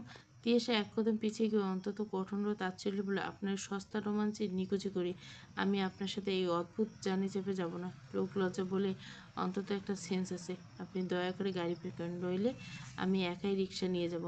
আরব এবার বাইক থেকে নেমে তিয়াসার এবার মুখোমুখি এসে দাঁড়িয়ে ও চোখের দিকে এক দৃষ্টি রেখে বলল, রিক্সা ইম্পসিবল। আরব খানের বউ ওই খোলা রাস্তায় একা একা রিক্সা করে ঘুরবে আর 10টা পাবলিক তার দিকে হা করে চেয়ে থাকবে? This is not going to happen Tiyasa. আর লোক লজ্জার কথা বলছো? পুরো শহর জানে তুমি আমার ওয়াইফ। বর বউ বাইকে ঘুরলে সমাজে কোনো ফাইন কাটবে না। So don't make any scene. What? Just get a bike. Tiyasa উষ্ণাধরে কিঞ্চিত কয়েক বাঁকিয়ে দুই হাত বুকের উপর শক্ত করে বাঁধলো। যেদিকে গেলে বলে, আমি যাব না মানে যাব না। আপনার মতো উগ্র বেপরোয়া মানুষ সে পেছনে বসে এভাবে যাওয়ার চেয়ে আমার হেঁটে যাওয়া ঢের ভালো। আপনার বাইকের স্পিডকে আমার বড্ড ভয় লাগে। তিয়াসা যে মূলত ওর স্পর্শ এড়াতে ভয়ের অজুহাত দিচ্ছে তা আরবের বুঝতে এক সেকেন্ডও বিলম্ব হলো না। ও হুট করে তিয়াসার কাছে কাছে ঝুঁকে ওর কানের লতিতে ছুঁয়ে বলল, বড্ড ভয় পাচ্ছ? ট্রাস্ট মি সুইটহার্ট, আজ কোনো স্পিড ডেমো রূপ দেখতে হবে না তোমাকে। একদম জেন্টালম্যানের মতো সেফ স্পিডে ড্রাইভ করবো। আজ যদি বেশি ভয় লাগে একটু থেমে তিয়াসার কোমরের দিকে এক পলক চেয়ে বলল, তবে পেছনের ওই শক্ত হাত দিয়ে আমার চওড়া কোমরটা শক্ত করে জড়িয়ে দিল। I don't mind wifey. Just shut up, অসভ্য ইডিয়েট একটা। ক্রোধের তীব্র ললিমায় তিয়াসার ফর্সা গাল দুটো মুহূর্তে রক্তম বর্ণ ধারণ করে। ও বুঝলো এই লোকের সাথে বাগবিতণ্ডা করে জেতার সাধ্য আপাতত ওর নেই। এদিকে আদ্রিতার বাসায় পৌঁছানোর জন্য সময় ফুরিয়ে যাচ্ছে। রুদ্রদীপ ওর বাবা হয়তো এতক্ষণে সাদরে অপেক্ষা করছে।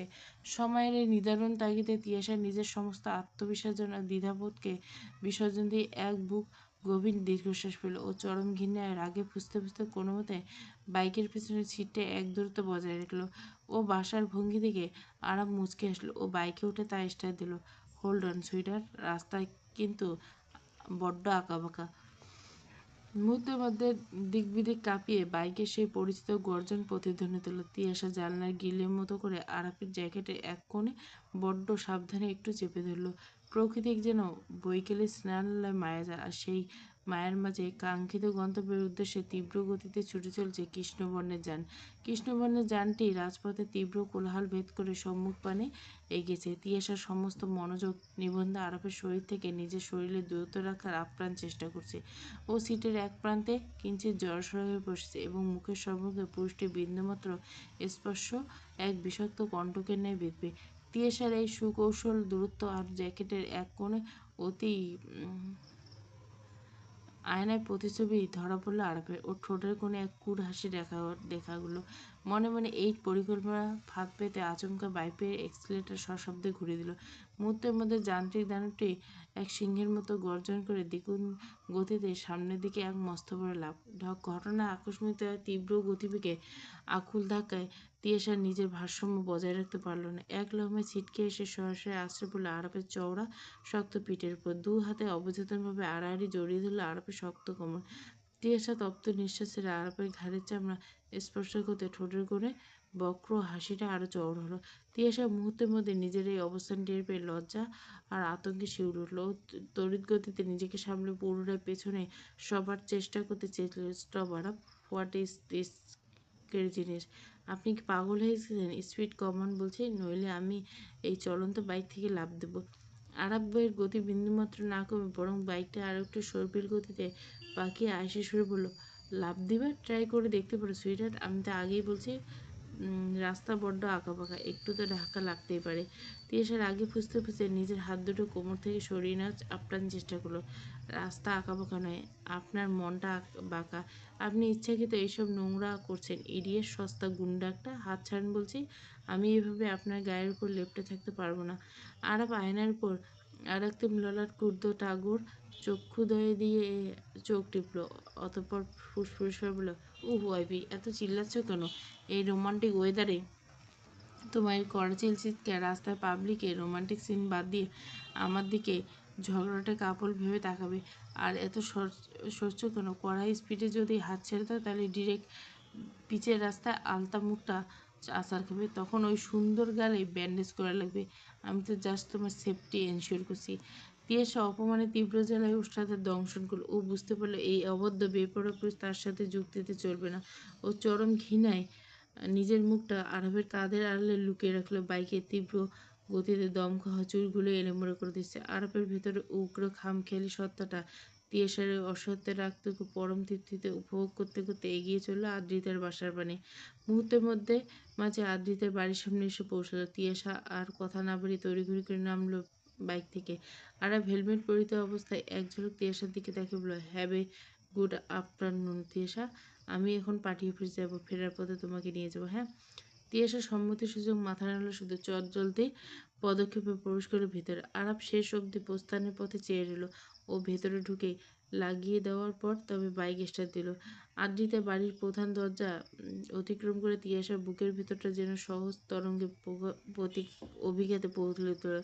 ড্রয়িং রুমের শেষ প্রান্তে সোফার উপর চিরচেনা পরম নির্ভরযোগ্য অবয়বটির দৃষ্টিগোচর হলো। ধূসর কারুকার্য পাঞ্জাবি আবৃত বার্ধক্য সকরুণ রেখাপাতযুক্ত জীর্ণ এক পিতা ডিআইজি তাহের চৌধুরী। বিগত কয়েকদিনের অবরুদ্ধ যন্ত্রণা, একাকিত্ব আর গুমোট কান্না সমস্ত বাঁধ এক লহমায় ভেঙে চুরমার হয়ে গেল তিয়াসার। ও আর নিজের আবেগ সংগ্রহ করতে পারল না। চোখ দুটো অশ্রুধারা প্লাবনের মতো মেলে এলো। বাবা বলে আত্মচিৎকার করে অবুঝ বালিকার ন্যায় ছুটে গিয়ে তাহের চৌধুরীর বক্ষে আছড়ে পড়ল। ওনাকে দুই বাহুতে আষ্টেপৃষ্ঠে জড়িয়ে ধরল। তাহের চৌধুরী এতদিন পর নিজের কলিকাটিকে অক্ষত অবস্থায় ফিরে পেয়ে আর স্থির থাকতে পারল না। ওনার এই সিংহসুলভ কঠিন পুরুষালী অভাব এক নিমেষে স্নেহাতুর পিতার কান্নায় পরিণত হলো। ওনার কম্পিত হাত দুটো তিয়াসাকে বুকের সাথে শক্ত করে লেপ্টে দিল। ওর মাথায় বারবার চুম্বন এঁকে দিতে কণ্ঠ সরে কাঁদতে কাঁদতে, মা, আমার মা এসেছে, তুই ভালো আছিস মা? ওই জানোটা তোর কোনো ক্ষতি করেনি, একটা বার বল।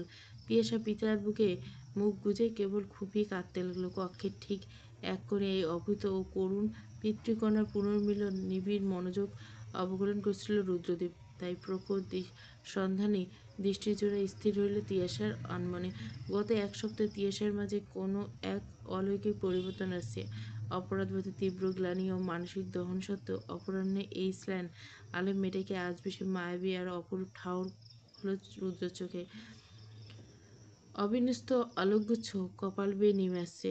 আর রক্তিম ওষ্ঠাধর সূক্ষ্ম কম্পন, অশ্রুর ডাগডুগো চক্ষু ধরা সেই নোনাশায় দাঁড়, সব মিলিয়ে তিয়াসার এই সিক্ত সৌন্দর্য যেন অপার্থিব দীপ্ত লাগছে।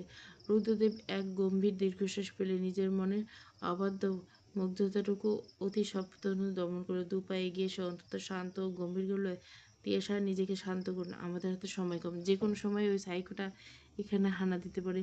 রুদ্রের কণ্ঠস্বর তিয়াসা একটু ধাতস্থ হলো। পিতার বক্ষ ছেড়ে ধীর চরণে সোফায় আসলো। ওড়না দিয়ে নিজের চোখের জল মুছে নিল। তাহের চৌধুরী মেয়ের হাত দুটো নিজের হাতের মুঠোয় ধরে রুদ্রের দিকে চেয়ে এলো। রুদ্রদ্বীপ এবার তিয়াসার ঠিক সম্মুখে এসে বসলো।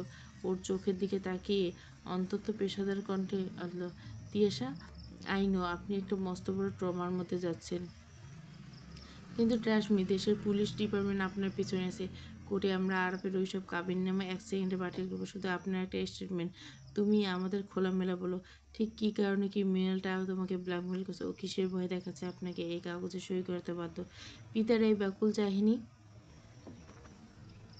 মোবাইল স্ক্রিনে সেই বিকৃত ছবিগুলোর কথা মনে পড়ে ফর্সা ললাট জুড়ে বিন্দু বিন্দু ঘাম। ও বলতে চাইল, কিন্তু অদৃশ্য ভয়ের জারা বলে ও কণ্ঠ নিলে।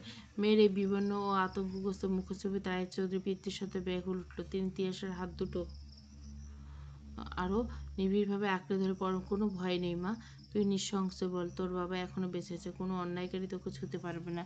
রুদ্রদ্বীপ নিজের কণ্ঠস্বর যথাসম্ভব কোমল করলে, আপনি নিশ্চিন্তে বলতে পারেন তিয়াসা, আমরা ছাড়া আর কেউ নেই, নিজেকে একা ভাববেন না, আইন আর আমরা সম্পূর্ণ আপনার সাথে।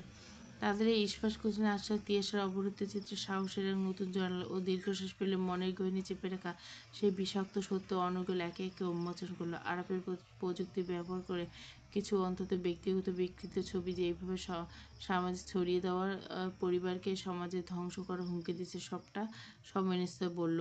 কন্যার মুখে থেকে হীন ও পৈশাচিক ব্ল্যাকমেল পুঙ্খানুপুঙ্খ বেরিয়ে উঠছিল তাহের চৌধুরীর শিরায় উপশিরায় যেন অগ্নিস্রোত বয়ে গেল।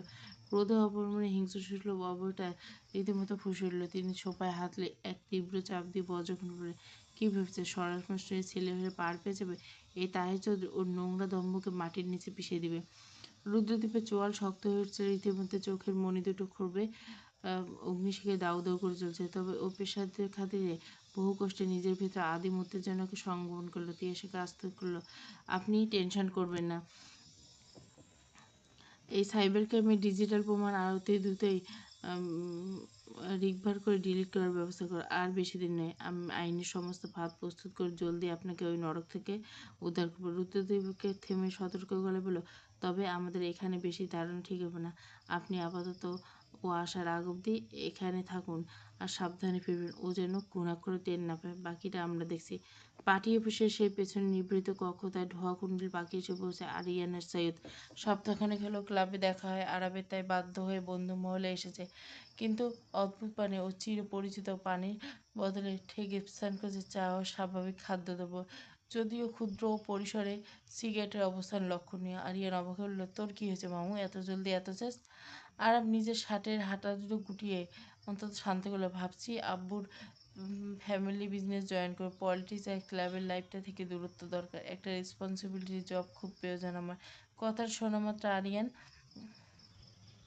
হোয়াট, তুই ফ্যামিলি বিজনেস করবি মামু? তুই তো দেখি ডিআইজি মেয়ের প্রেমে পুরো মজনু হয়ে গেলি। ভাবি তোরে যা শিখেছে তুই একদম বাধ্য ছেলের মতো তাই করছিস। সাইদ এতক্ষণ চুপচাপ ছিল, গ্লাসটা নামিয়ে অন্তত স্বাভাবিক বলল, আই টোল্ড ইউ আদিয়ান, আরবকে এভাবে জাজ করি না। ও যা করছে জেনে বুঝে নিজের লাইফটা ট্র্যাকে আনার জন্য মজনুগিরি না করে একে বলে রিয়েল ম্যাচুরিয়ন। আরিয়ান এবার একটু গম্ভীর ভঙ্গিতে আরবের দিকে তাকিয়ে বলল, আরে রাখ তো ফিলোসফি সাইদ। আচ্ছা তুই সত্যি সত্যি বলতে ভাবির এই কড়া ডায়লগ শুনে নিজেরে চেঞ্জ করে ডিসিশন নিলি, সেদিন ক্লাবে ছাড়লি, আর আজকে ডিরেক্ট জেন্টলম্যান সাইজে ভাব রাখছে। ভাবির পাওয়ার তো লেভেলের রে মামু। ওদের কথার খুনসুটি রাগ এবং বরং চল শক্ত দৃঢ়কণ্ঠে বলে, পাওয়ারের কিছু না আরিয়ান। তিয়াসা আমাকে ওপেন চ্যালেঞ্জ করছে, অন্যের টাকায় হিরোগিরি না দেখে ও দেখতে চায় আরব খান নিজের ক্ষমতাকে। So I just want to prove আমি ওকে ফুল স্পিডে জেন্টলম্যান হয়ে দেখাবো। তবে বললাম ভালোবাসা ওকে আগলে রাখার জন্য এই আরব খান লাইফে ভিলেনগিরি হবে। সাহেব একটা মৃদু হাসলো, দিস ইজ আ ম্যান আরব, আর এটা যেটা তোর বাকিদের থেকে আলাদা।